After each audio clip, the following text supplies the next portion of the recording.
തുടങ്ങാം. അപ്പോൾ ഇന്നത്തെ ചിന്താവിഷയം, നീ ഒരു എക്സ്പൾസ് ഓണർ എന്ന നൽകി നീ ആ വണ്ടിയെ അതിൻ്റെ രൂപം മാറ്റിക്കൊണ്ടിരിക്കുകയാണ്. എക്സ്പൾസ് ഓണർ എന്ന നിലയിനേക്കാൾ ഉപരി എനിക്ക് എന്താന്ന് പറഞ്ഞു കഴിഞ്ഞാൽ നമ്മൾ ഓഫ് റോഡിങ് സ്റ്റാർട്ട് ചെയ്തിട്ടുണ്ട്. അപ്പോൾ ഓഫ് റോഡിങ്ങിനോടുള്ള ഒരു പാഷൻ എനിക്ക് സത്യം പറഞ്ഞു കഴിഞ്ഞാൽ എനിക്ക് അതിനുള്ള ഇഷ്ടവും പാഷനും കൂടി വരികയാണ് ഓരോ വട്ടവും. നമ്മൾ അത് ഈ വണ്ടി വാങ്ങിയോണ്ടാണോ? ഈ വണ്ടിയല്ല, എനിക്ക് ഹിമാലയൻ ഇതാക്കി തൊട്ട് എന്നെ ഇൻസ്പയർ ചെയ്ത കുറെ പേരുണ്ട്. പ്രത്യേകിച്ച് എടുത്ത് പറയാൻ പറ്റുന്ന ആൽഫിയും ബെന്നും ആണ്. അവർ രണ്ടുപേരും ഭയങ്കരമായിട്ട് ഇൻസ്പയർ ചെയ്താണ് ഇങ്ങനെ ഓഫ് റോഡിങ്ങിലേക്ക്.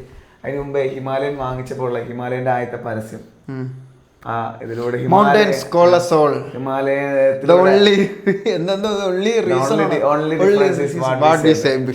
അപ്പൊ ആ ഇതും പിന്നെ എനിക്ക് ഒരിക്കലും മറക്കത്തില്ല.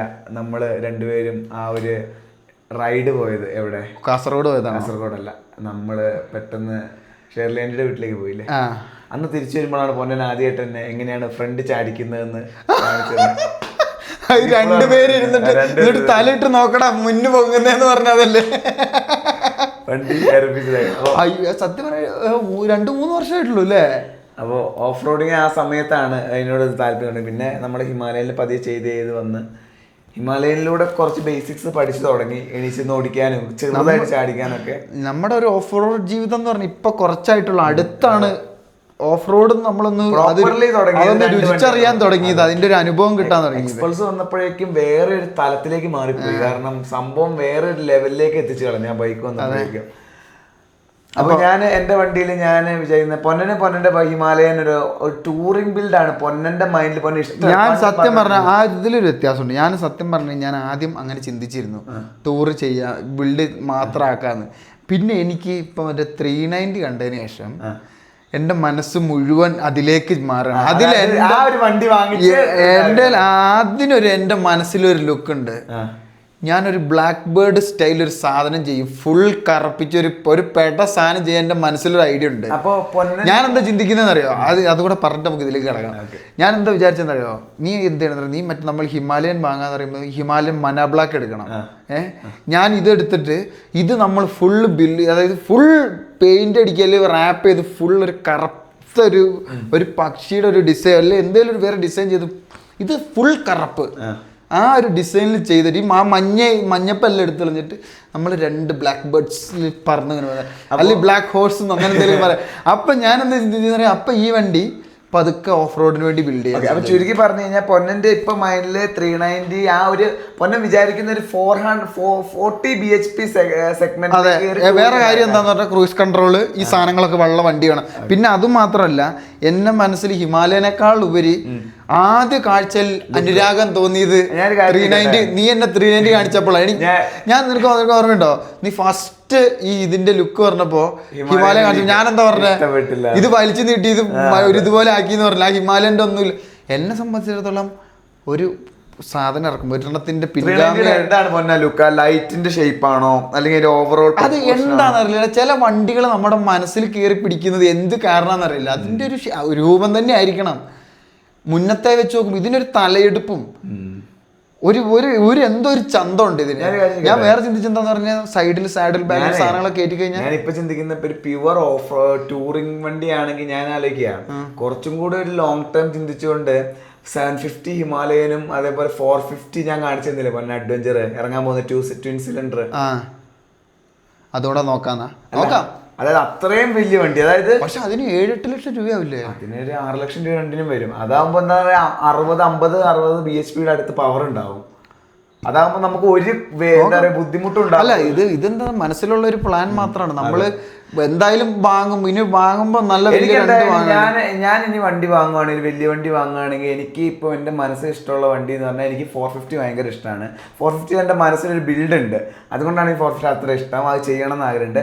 450 അല്ലെങ്കിൽ ഈ 750 ഭയങ്കര ഇഷ്ടപ്പെട്ടു. കാരണം പ്യുവർ ടൂറിംഗ് ആണ് ഉദ്ദേശിക്കുന്നതെങ്കിൽ ആ വണ്ടി ബെസ്റ്റ് അല്ല. ഞാനെന്താ വെച്ചാൽ നമ്മൾ കുറച്ച് കഴിയുമ്പോൾ യാത്ര ചെയ്യാൻ ലോങ് ഡിസ്റ്റൻസ് ചെയ്യാൻ വേണ്ടി വരുമ്പോൾ എനിക്കൊരു പെർപ്പസ് ബിൽഡ് അതിനുവേണ്ടി മാത്രമായിട്ടൊരു ടൂറിംഗ് ബൈക്ക് വേണം.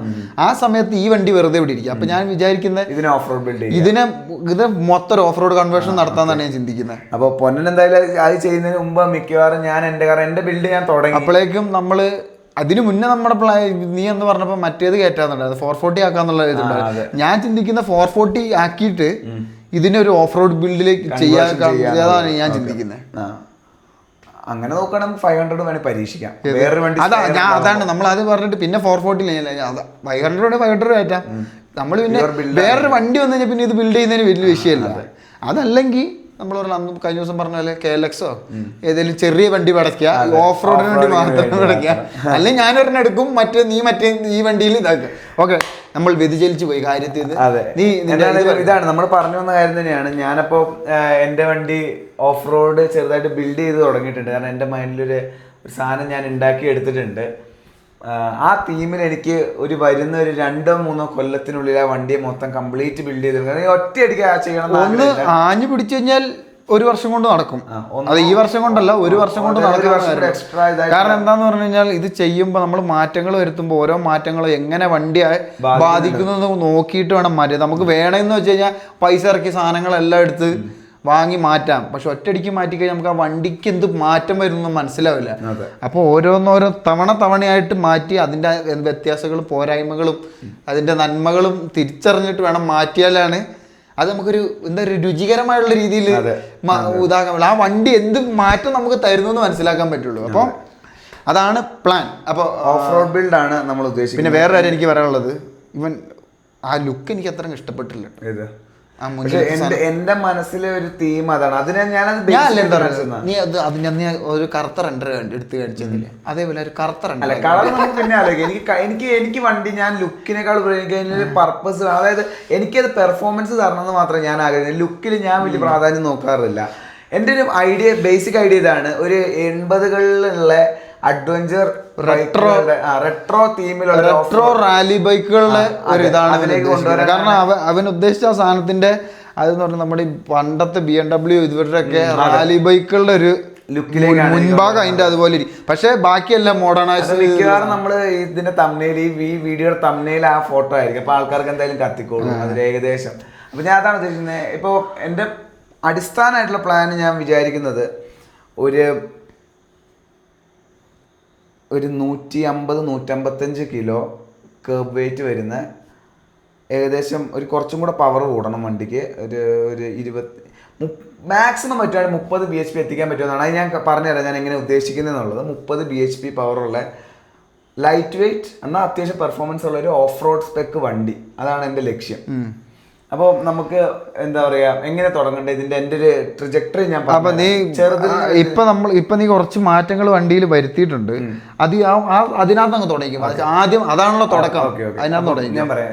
എൻ്റെ വണ്ടി എക്സ്പൾസ് OEM വരുന്നത് അത് സ്റ്റോക്ക് വണ്ടി 170 കിലോ ആണ് കേർബ് വെയിറ്റ് വരുന്നത്. കേർബ് വെയിറ്റ് എന്ന് പറയുമ്പോൾ 70% ഫ്യൂൽ വെച്ചിട്ടല്ലേ മുഴുവൻ ഫുൾ ഫ്ലൂയിഡ് ഉള്ള, അതിനാണ് കേർബ് വെയിറ്റ് എന്ന് പറയുന്നത്. എന്റെ വണ്ടി എന്ന് പറഞ്ഞാൽ അത് എല്ലാം ഉണ്ടാവും. ഓയില്, റേഡിയേറ്റർ ഫ്ലൂയിഡ്, ഇതൊന്നല്ലാണ്ട് അല്ലാണ്ട് വെറുതെ ഫാക്ടറി വെറുതെ വരുന്നതല്ല, മുഴുവൻ ഓയിലും ഫ്യൂവലും അടക്കം വരുന്ന വെയിറ്റ് ആണ്. 170 അതിൽ ഒരു എന്താ വ്യത്യാസം എന്ന് പറഞ്ഞു കഴിഞ്ഞാൽ ബേസും ടോപ്പും ഉണ്ട്. എന്റെ ടോപ്പ് മോഡൽ ആയതുകൊണ്ടാണ് 2 കിലോ വ്യത്യാസമുണ്ട്. ബേസ് വണ്ടിക്ക് 168 ഉള്ളൂ. കാരണം ABS-ന്റെ വിഷയമാണോ? ABS ബാക്കിൽ ഇല്ലാത്തതും ബാക്കിൽ ഗ്രാബ് റെയിൽ ഇല്ല വണ്ടിക്ക്, പിന്നെ വിൻസ്ക്രീൻ ഷോർട്ടാണ്, അങ്ങനെ കുറെ സാധനത്തിന്റെ വെയിറ്റ് കുറവാണ്. ഇത് പറഞ്ഞപ്പോ ഇപ്പൊ ഒരു കാര്യം അറിയിച്ചത് അതല്ല, നമ്മൾ ഓഫ് റോഡ് ഓടിക്കണേ എന്തായാലും ബാക്കിലെ ABS ഓഫ് ചെയ്യണം. അപ്പൊ നീ ബിൽഡ് ചെയ്യുന്ന സമയത്ത് ആ ബാക്കിലെ മൊത്തം ഫുള്ള് ഡിലീറ്റ് ചെയ്ത് കളഞ്ഞ ABS ഡിലീറ്റ് ചെയ്ത് കഴിഞ്ഞാൽ ഡിലീറ്റ് ചെയ്താൽ ഇതിൽ പിന്നെ ബുദ്ധിമുട്ടില്ലല്ലോ. ഇതിൽ 2 ബട്ടൺ അതല്ല. പിന്നെ ഞാൻ ആലോചിച്ചപ്പോൾ വെയിറ്റ് കുറയ്ക്കാന്ന് പറഞ്ഞാൽ ആ സാധനം ഇവിടെ തന്നെ വേണമല്ലോ, ABS മാറ്റിയിട്ട് കാര്യമില്ലല്ലോ. ഒക്കെ പറഞ്ഞു. അപ്പോൾ ഇത്രയാണ് വന്നത്. അപ്പോൾ ഇതിൽ നമ്മൾ വണ്ടി കിട്ടിയ സമയത്ത് തന്നെ ഞാൻ ആദ്യം പിറ്റേ ദിവസം തന്നെ ഞാൻ ചെയ്തത് എന്തൊക്കെയാന്ന് പറഞ്ഞു കഴിഞ്ഞാൽ, ഞാൻ ബാക്കിലത്തെ റിയർ ടെയിൽ റാക്ക് ഊരിമാറ്റി, സാരി ഗാർഡ് ഊരിമാറ്റി, അതേപോലെ തന്നെ ഞാൻ എൻ്റെ ഈ ഫുഡ് പെക്കിൻ്റെ റബ്ബറും ഊരിമാറ്റി. അപ്പോൾ ഈ ഫുഡ് പെക്കിൻ്റെ റബ്ബറും അതേപോലെ സാരി ഗാർഡും കൂടെ ചേർന്ന് ഏകദേശം 1 കിലോയ്ക്ക് അടുത്ത് വെയിറ്റ് ഉണ്ട്. 980-985 ഗ്രാം ഉണ്ട്. ഞാൻ കൃത്യമല്ല. അപ്പോൾ 169 ഇത് ടെയിൽ റാക്ക് 2 കിലോ ഉണ്ട്. അപ്പൊ തന്നെ വണ്ടിന്ന് ഒറ്റയടിക്ക് സ്റ്റോക്ക് നമ്മൾ 3 കിലോ 167 ആയി. അതിനുശേഷമാണ് ഞാൻ പിന്നെ വണ്ടിയിൽ മറ്റേ മോട്ടോർ ടോർക്കിന്റെ ആക്സസറീസ് ആഡ് ചെയ്തത്. അതെല്ലാം ആഡ് ചെയ്തപ്പോഴത്തേക്ക് ഏകദേശം 13 കിലോ എന്നാണ് എൻ്റെ ഓർമ്മ. 13-14 നമ്മൾ വണ്ടിയിൽ നിന്ന് ഊരി മാറ്റിയ സാധനങ്ങൾ എല്ലാം കൂടെ ചേർത്ത് കഴിഞ്ഞാൽ 12.5 കിലോ ഉണ്ടാവും. പക്ഷെ ഇപ്പൊ ഞാൻ അതിൽ നിന്നും കുറെ സാധനം ഊരി മാറ്റി. ഇപ്പൊ അതിനകത്ത് കറന്റ്ലി ഉള്ളത് മെയിനായിട്ട് നമ്മുടെ ഇതുണ്ട്, ക്രാഷ് ഗാർഡ് ഉണ്ട്, പിന്നെ മൗണ്ട് ഉണ്ട്, ലൈറ്റിന്റെ അവിടെ ഒരു പ്രൊട്ടക്ഷൻ ഉണ്ട്. ഇതെല്ലാം കൂടെ ചേർത്ത് ഏകദേശം 6.25 കിലോയ്ക്ക് അടുത്ത് ഇപ്പൊ വണ്ടിയിൽ അഡീഷണൽ വെയിറ്റ് ഉണ്ട്. അതവിടെ നിൽക്കട്ടെ. അതല്ലാണ്ട് പിന്നെ ഞാൻ വണ്ടിയിൽ നിന്ന് കുറേ സാധനം ഊരി മാറ്റി. അതായത് ഫുഡ് പാക്ക്, പില്ലിയൺ ഫുഡ് പാക്ക് ഇതിനകത്ത് നമുക്ക് സ്ക്രൂ ചെയ്ത് വെച്ചിരിക്കുന്നു, ഊരി മാറ്റി. അതെനിക്കൊന്ന് 1.5 കിലോ ഉണ്ടായിരുന്നു. 1.67 kg ഉണ്ടായിരുന്നു. അത് കുറഞ്ഞു, അത്രയും കുറഞ്ഞു. പിന്നെ എന്തായിരുന്നു, എന്താ ഞാൻ മാറ്റിയത്, എന്തേലും മാറ്റിയിട്ടുണ്ടോ? പിന്നെ ഇല്ല. അത്രയും സാധനമാണ് ഞാൻ വണ്ടിയിൽ നിന്ന് ഊരി മാറ്റിയത്. അപ്പോൾ വണ്ടിയിൽ നിന്ന് ഞാൻ ഏകദേശം 7 കിലോയ്ക്ക് അടുത്ത് സാധനം ഊരി മാറ്റി. 6.25 കിലോയ്ക്ക് അടുത്തെങ്ങാണ്ട് ഇതിലേക്ക് ആഡ് ചെയ്തു. ഇപ്പൊ വണ്ടിയുടെ വെയിറ്റ് വിത്ത് ആക്സസറി 169 കിലോ ആണ്. 169 വിത്ത് ആക്സസറി ആണ്. അത്രയാണ് വെയിറ്റ് വരുന്നത്. ഇനി എൻ്റെ പ്ലാൻ ഞാൻ പറഞ്ഞുതരാം. ഞാൻ ചിന്തിക്കുന്നത് വെയിറ്റ് കുറയ്ക്കാനുള്ള പ്ലാൻ ഞാൻ പറയാം. 150 എത്തിക്കാനുള്ള ഞാൻ എന്തൊക്കെയാണ് വിചാരിക്കുന്നതെന്ന്. ഞാൻ ഇനി എനിക്ക് ആഗ്രഹമുള്ളത്, ഞാൻ ഇത് നമ്മുടെ റിംസ് മാറ്റുക. ഈ ബിൽഡിനകത്ത് വലിയ എക്സ്പെൻസ് വരാൻ പോകുന്ന സാധനങ്ങളാണ്. ഞാൻ വിചാരിക്കുന്നത് എക്സലിൽ നമ്മൾ പോന്നതിൻ്റെ വണ്ടി ടാക്കസാഗ സിഗ്നേച്ചർ സീരീസ് റിം ആയിട്ടിരിക്കുന്നത്. ഞാൻ ഇതിലിടുമ്പോൾ A60 സീരീസ് റിം ഇടാനാണ്. A60 എന്ന് പറഞ്ഞാൽ കോമ്പറ്റീഷൻ ലെവൽ റിമ്മാണ്. അതിന് 1.65 ആണ് അതിന്റെ റിമ്മിന്റെ മറ്റേ ഹാർഡ്നെസ് വരുന്നത്, ആ തിക്നെസ്. മറ്റേത് 2.5ഉം 2.85 ആണ് പൊന്നേത് വരുന്നത്, സ്റ്റോക്ക് വരുന്നത്. വേറെ രസം എന്താന്ന് പറഞ്ഞു കഴിഞ്ഞാൽ ഈ എക്സ്പൾസ് ടൂട്ടൻ എന്തോരും ഓഫ് റോഡ് ഫ്രണ്ട്ലി ആക്കി ഇവർ ഇറക്കിയെന്നുള്ളതിന്റെ തെളിവാണ്. ഇതിൽ സ്റ്റോക്ക് വരുന്ന റിമ്മും 1.65 സ്റ്റോക്ക് വരുന്ന റിം ആ തിക്നെസ്സിലായിരിക്കുന്നത്. അതായത് ഓഫ് റോഡിങ്ങിന് വേണ്ടി ആക്കിയിട്ട് ഇറക്കിയിരിക്കുന്നതാണ്. സ്റ്റീൽ ആവുമ്പോ വെയിറ്റ് കൂടും. ഏകദേശം എനിക്ക് തോന്നുന്നു 3 നമ്മൾ 4 കിലോയ്ക്ക് അടുത്ത് ലാഭിച്ചില്ലേ മറ്റേല്ലേ? 3-4 എടുത്തത്. ഇത് വരുമ്പോ 18 ഇഞ്ചിന്റെ ആണ് ബാക്ക് റിം വരുന്നത്. അപ്പൊ അതിന് വെയിറ്റ് പിന്നെ കൂടുതലായിരിക്കും. ഓൾറെഡി ആ വണ്ടി ലൈറ്റാണ് ഓടിക്കാൻ. അപ്പൊ ഇത് വെയിറ്റും കൂടെ കുറഞ്ഞു കഴിഞ്ഞാൽ മറ്റേതിലുള്ള ആനയാടും തമ്മിലുള്ള വ്യത്യാസമായി മാറും. അപ്പോൾ 4 കിലോ കുറയും. അപ്പൊ പിന്നെ നമ്മൾ കൂട്ടി വരുമ്പോഴേക്കും 165 ആയിട്ടോ. 4 കിലോയ്ക്ക് അടുത്ത് കുറയും. അങ്ങനെ അത് വരും. അടുത്ത വെയിറ്റ് ലാഭിക്കാൻ ഞാൻ വിചാരിക്കുന്നത് എന്തായാലും ഓഫ് റോഡ് ബിൽഡ് ആയിരിക്കും. അപ്പോൾ പിന്നെ ഞാനിത് റോഡിലധികം ഓടിക്കൂല. അപ്പോൾ ഞാൻ വിചാരിക്കുന്നത് അലുമിനിയത്തിൻ്റെ സ്പ്രോക്കറ്റ് കയറ്റിയാലോ എന്നാണ്. റിയർ അലുമിനിയത്തിൻ്റെ 46ന്റെ സ്പ്രോക്കറ്റ് കയറ്റിയാൽ അപ്പോൾ അതിൽ ഏകദേശം എനിക്ക് തോന്നുന്നു ഒരു 1/2 കിലോയ്ക്ക് അടുത്ത് നമുക്ക് ലാഭിക്കാൻ പറ്റും അലുമിനിയം സ്പ്രോക്കറ്റ് വെച്ച് കഴിഞ്ഞാൽ.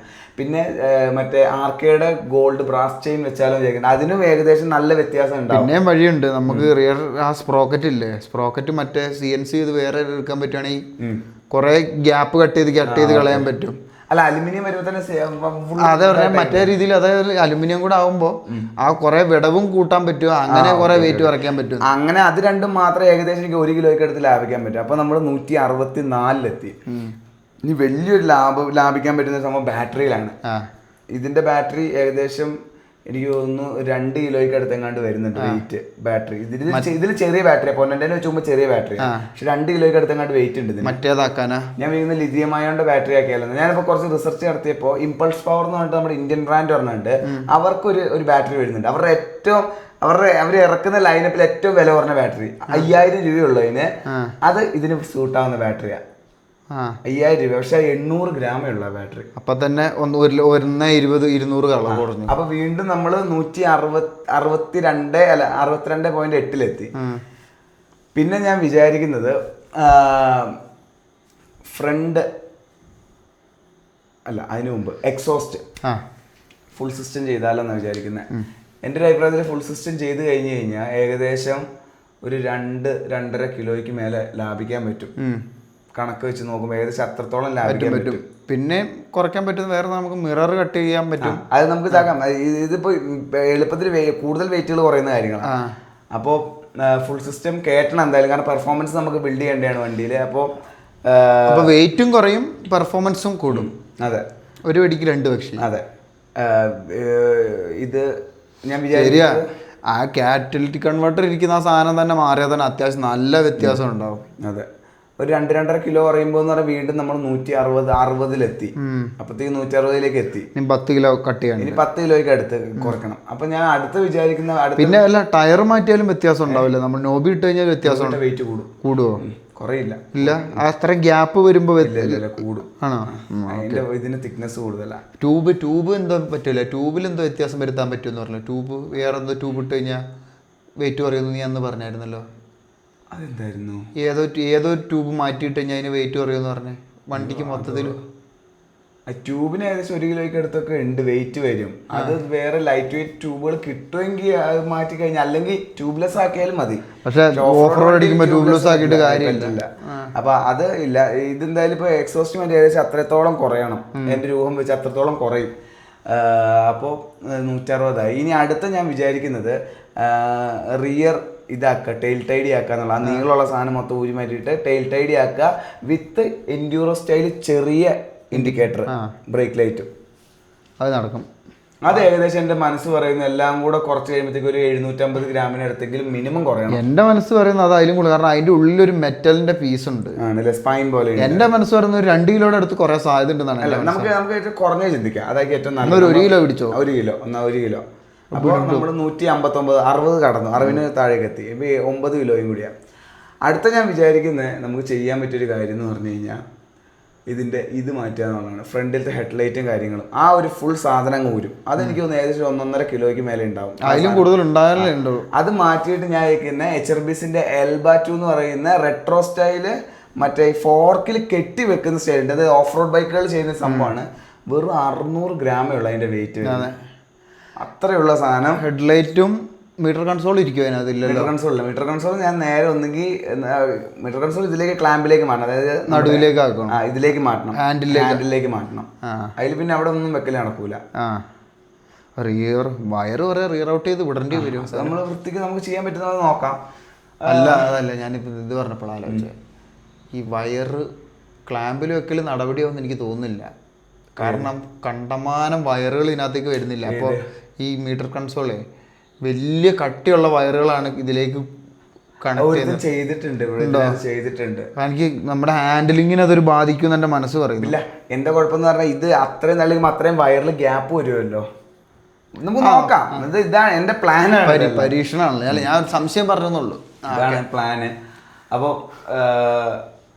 അത് ഇതാക്കുക. അപ്പോൾ ഏകദേശം എനിക്ക് തോന്നുന്നു ഒരു 1 കിലോയ്ക്ക് മേലെ എന്താണ് ലാഭം ഉണ്ടാവും അത്രയും സാധനം ഒരു കളഞ്ഞു കഴിഞ്ഞാൽ. അപ്പോൾ വീണ്ടും നമ്മൾ 168 ഇനി ഞാൻ വിചാരിക്കുന്നത് 158 എത്തി. പിന്നെ നമുക്ക് ചെയ്യാൻ പറ്റിയ എന്താ ഉള്ളത്? ഹാൻഡിൽ ബാർ തിക്കിൻ്റെ ആക്കാം. അത് ഞാൻ വിചാരിച്ചത് അതിൻ്റെ ബിൽഡിൻ്റെ പ്ലാൻ ഉള്ളതാണ്. അതായത് പക്ക 6000 ഗ്രേഡിൻ്റെ അലുമിനിയത്തിൻ്റെ തിക്കായിട്ടുള്ള ഫാറ്റ് ബാർ വെക്കാന്നാണ്. നോർമൽ ഇത് മാറ്റിയിട്ട് അത് വെച്ച് കഴിഞ്ഞാൽ എന്താ ഗുണം എന്ന് പറഞ്ഞു കഴിഞ്ഞാൽ ബാക്കിയുള്ളത് കട്ട് ചെയ്യാം, ക്രാഷ് കാർഡ് ഇളക്കി കളയാം. ഇപ്പോഴല്ലേ വെയിറ്റ് എവിടെ ഞാൻ വെച്ചെന്താ വെയിറ്റ് പറയാത്തത്. ആ ഹാൻഡിൽ ബാർ ഞാൻ വെച്ച് കഴിഞ്ഞാൽ, ഫാറ്റ് ബാർ വെച്ച് കഴിഞ്ഞാൽ ഞാൻ വിചാരിക്കുന്നത് ഞാൻ പിന്നെ ഇത് എല്ലാം ഊരിക്കളയും. അതായത് പിന്നെ GPS മൗണ്ട് ഉണ്ടാവൂല വണ്ടിയിൽ. കാരണം ഹെഡ്ലൈറ്റ് ഇതെല്ലാം ഊരിക്കളയും, പിന്നെ GPS മൗണ്ട് ഒന്നും ഉണ്ടാവൂല. ക്രാഷ് ഗാർഡ് ഊരിക്കളയും. അത്രയും കളഞ്ഞു കഴിയുമ്പോൾ വീണ്ടും 6 കിലോ ഒറ്റ അടിക്കങ്ങ് പോകും വണ്ടിയിൽ നിന്ന്. അപ്പൊ 158 ഉണ്ടായിരുന്ന വണ്ടി ഏകദേശം 152 അടുത്തെത്തി. 152 അടുത്ത് കർവ് വെയിറ്റ് ആയി. അത് കഴിഞ്ഞിട്ട് ഞാൻ വിചാരിക്കുന്നത് ഇതൊക്കെ ഇനി എക്സ്ട്രീം ആയിട്ടുള്ള ലെവൽ സാധനങ്ങളാണ്. പിന്നെ വഴിയുണ്ട്, ഇവാപ്പ് ഡിലീറ്റ് ചെയ്യാം. അത് പക്ഷെ കൃത്യമായിട്ട് ചെയ്യാൻ പറ്റുമോ നോക്കണം. ഇവാപ്പ് ഡിലീറ്റ് ചെയ്ത് അത്യാവശ്യം ഒരു വെയിറ്റ് കുറയാൻ, ഒരു 1/2 കിലോളം കുറയാൻ സാധ്യതയുണ്ട്. ഇത് മറ്റേ ഞാൻ വിചാരിക്കുന്ന അടുത്തൊരു കാര്യം എന്താന്ന് പറഞ്ഞു കഴിഞ്ഞാൽ, നമുക്ക് എയർ ബോക്സ് ഞാൻ കഴിഞ്ഞ ദിവസം പറഞ്ഞില്ലേ, അത് മൊത്തം ഡിലീറ്റ് ചെയ്ത് കളഞ്ഞിട്ട് ഡയറക്റ്റ് മറ്റേത് കൊടുക്കുന്ന പോലെ. പക്ഷെ അത് ചെളിയൊക്കെ ആകുമ്പോൾ വിഷയമാവുമെന്ന് എനിക്ക് തോന്നുന്നു. റിസ്ക് ഉണ്ട്, അത് നോക്കിയിട്ട് ചെയ്യണം. ഞാൻ വിചാരിച്ചതാണ്. ഏകദേശം ഇത്രയും സംഭവം ചെയ്താൽ തന്നെ നമ്മൾ പറഞ്ഞതിൻ്റെ അടുത്ത് വരെ എത്തും. ഞാൻ 150 to 55 ഇടയിലാണ് വെയിറ്റ് വിചാരിച്ചിരിക്കുന്നത്. അത്ര എത്തും. പിന്നെ ഇപ്പം നമ്മൾ വെയിറ്റിൻ്റെ കാര്യമാണ് ഞാൻ പറഞ്ഞത് ഏകദേശം. ഇനി എനിക്ക് പെർഫോമൻസ് അല്ലെങ്കിൽ ഈ വണ്ടിയെ പ്രോപ്പർ ഓഫ് റോഡ് മെഷീനാക്കി മാറ്റാൻ വേണ്ടി ഞാൻ ചിന്തിക്കുന്നത് ഒന്ന് റിംസാണ്. റിംസ് ഞാൻ എക്സലിൻ്റെ പക്ക കോമ്പറ്റീഷൻ സാധനം ചെയ്യാം. അതിപ്പോൾ ഈ കാലഘട്ടത്തിൽ കിട്ടുമോയെന്ന് അറിയത്തില്ല, നോക്കണം. കിട്ടാൻ സാധ്യതയുണ്ട്. ഞാൻ ആമസോണിലൊക്കെ കുറേ സൈസിൻ്റെ കണ്ടിട്ടുണ്ട്. അപ്പം ഉണ്ടാവും. പിന്നെ അതാണ് വില കൂടുതലായിരിക്കും. അടുത്തത് ബേസിക് ആയിട്ട് ഇനി ഞാൻ അടുത്ത ചെയ്യാൻ പോകുന്ന ഒരു മോഡിഫിക്കേഷൻ കൂടിയാണ് ഫുഡ് പാക്ക് അപ്ഗ്രേഡ് ചെയ്യുക. ഇതിൻ്റെ സ്റ്റോക്ക് വരുന്ന ഫുഡ് പാക്കിൽ നമുക്ക് ഒന്നാമത്തെ കാര്യം ഭയങ്കര ചെറുതാണ്. നമുക്ക് കാല് വെച്ചിട്ട് അധികം നേരം ഗ്രിപ്പ് ചെയ്യാനും പറ്റത്തില്ല, എണീച്ച് നിൽക്കാനും പറ്റില്ല, പെട്ടെന്ന് നമ്മൾ മടുത്തു പോകും അല്ലെങ്കിൽ ഗ്യാപ്പില്ലാത്തതുകൊണ്ട് കാല്. അപ്പോൾ ഞാൻ ചിന്തിക്കുന്നത് ഇതിൻ്റെ നമ്മുടെ അഡ്വഞ്ചർ 390യുടെ ഫുഡ് പാക്ക് വെക്കാനാണ്. വലിയ ഫുഡ് പാക്കാണ്, അത് നല്ല സെറേറ്റഡ് ആയിട്ടുള്ള ഇതാണ്, അതായത് നല്ല കൂർമ്പിച്ച് അതിനകത്ത് ഇരിക്കുന്നത്. അപ്പോൾ കാല് നല്ലോണം റെസ്റ്റ് ചെയ്യാൻ നമുക്ക് പറ്റും. ഏകദേശം എനിക്ക് 400 രൂപ എങ്ങാണ്ടാണ് പറഞ്ഞത്, 400-500 രൂപ എങ്ങാണ്ടാണ് പറഞ്ഞതിന് വരുന്നത്. അതെനിക്ക് എൻ്റെ വണ്ടിയിലും വെക്കണം സാധനം, അത് ഇൻവെസ്റ്റ് ചെയ്യാമെന്ന് വിചാരിക്കുന്നുണ്ട്. പിന്നെ അത് കഴിഞ്ഞിട്ട് എനിക്കിപ്പോൾ അർജൻറ്റായിട്ട് വേണ്ടത്, ഞാൻ റാലി സീറ്റ് വെച്ചു വണ്ടിയിൽ. അതൊരു നല്ലൊരു അപ്ഗ്രേഡ് ആയിട്ടാണ് എനിക്ക് തോന്നുന്നത്. എനിക്ക് ലോങ്ങും കൂടെ ഓടിച്ച് നോക്കണം, എന്നാലാണ് ഗ്യാരണ്ടിയോടെ പറയാൻ പറ്റത്തുള്ളൂ അത് നല്ല അപ്ഗ്രേഡ് ആണോ എന്നുള്ളത്.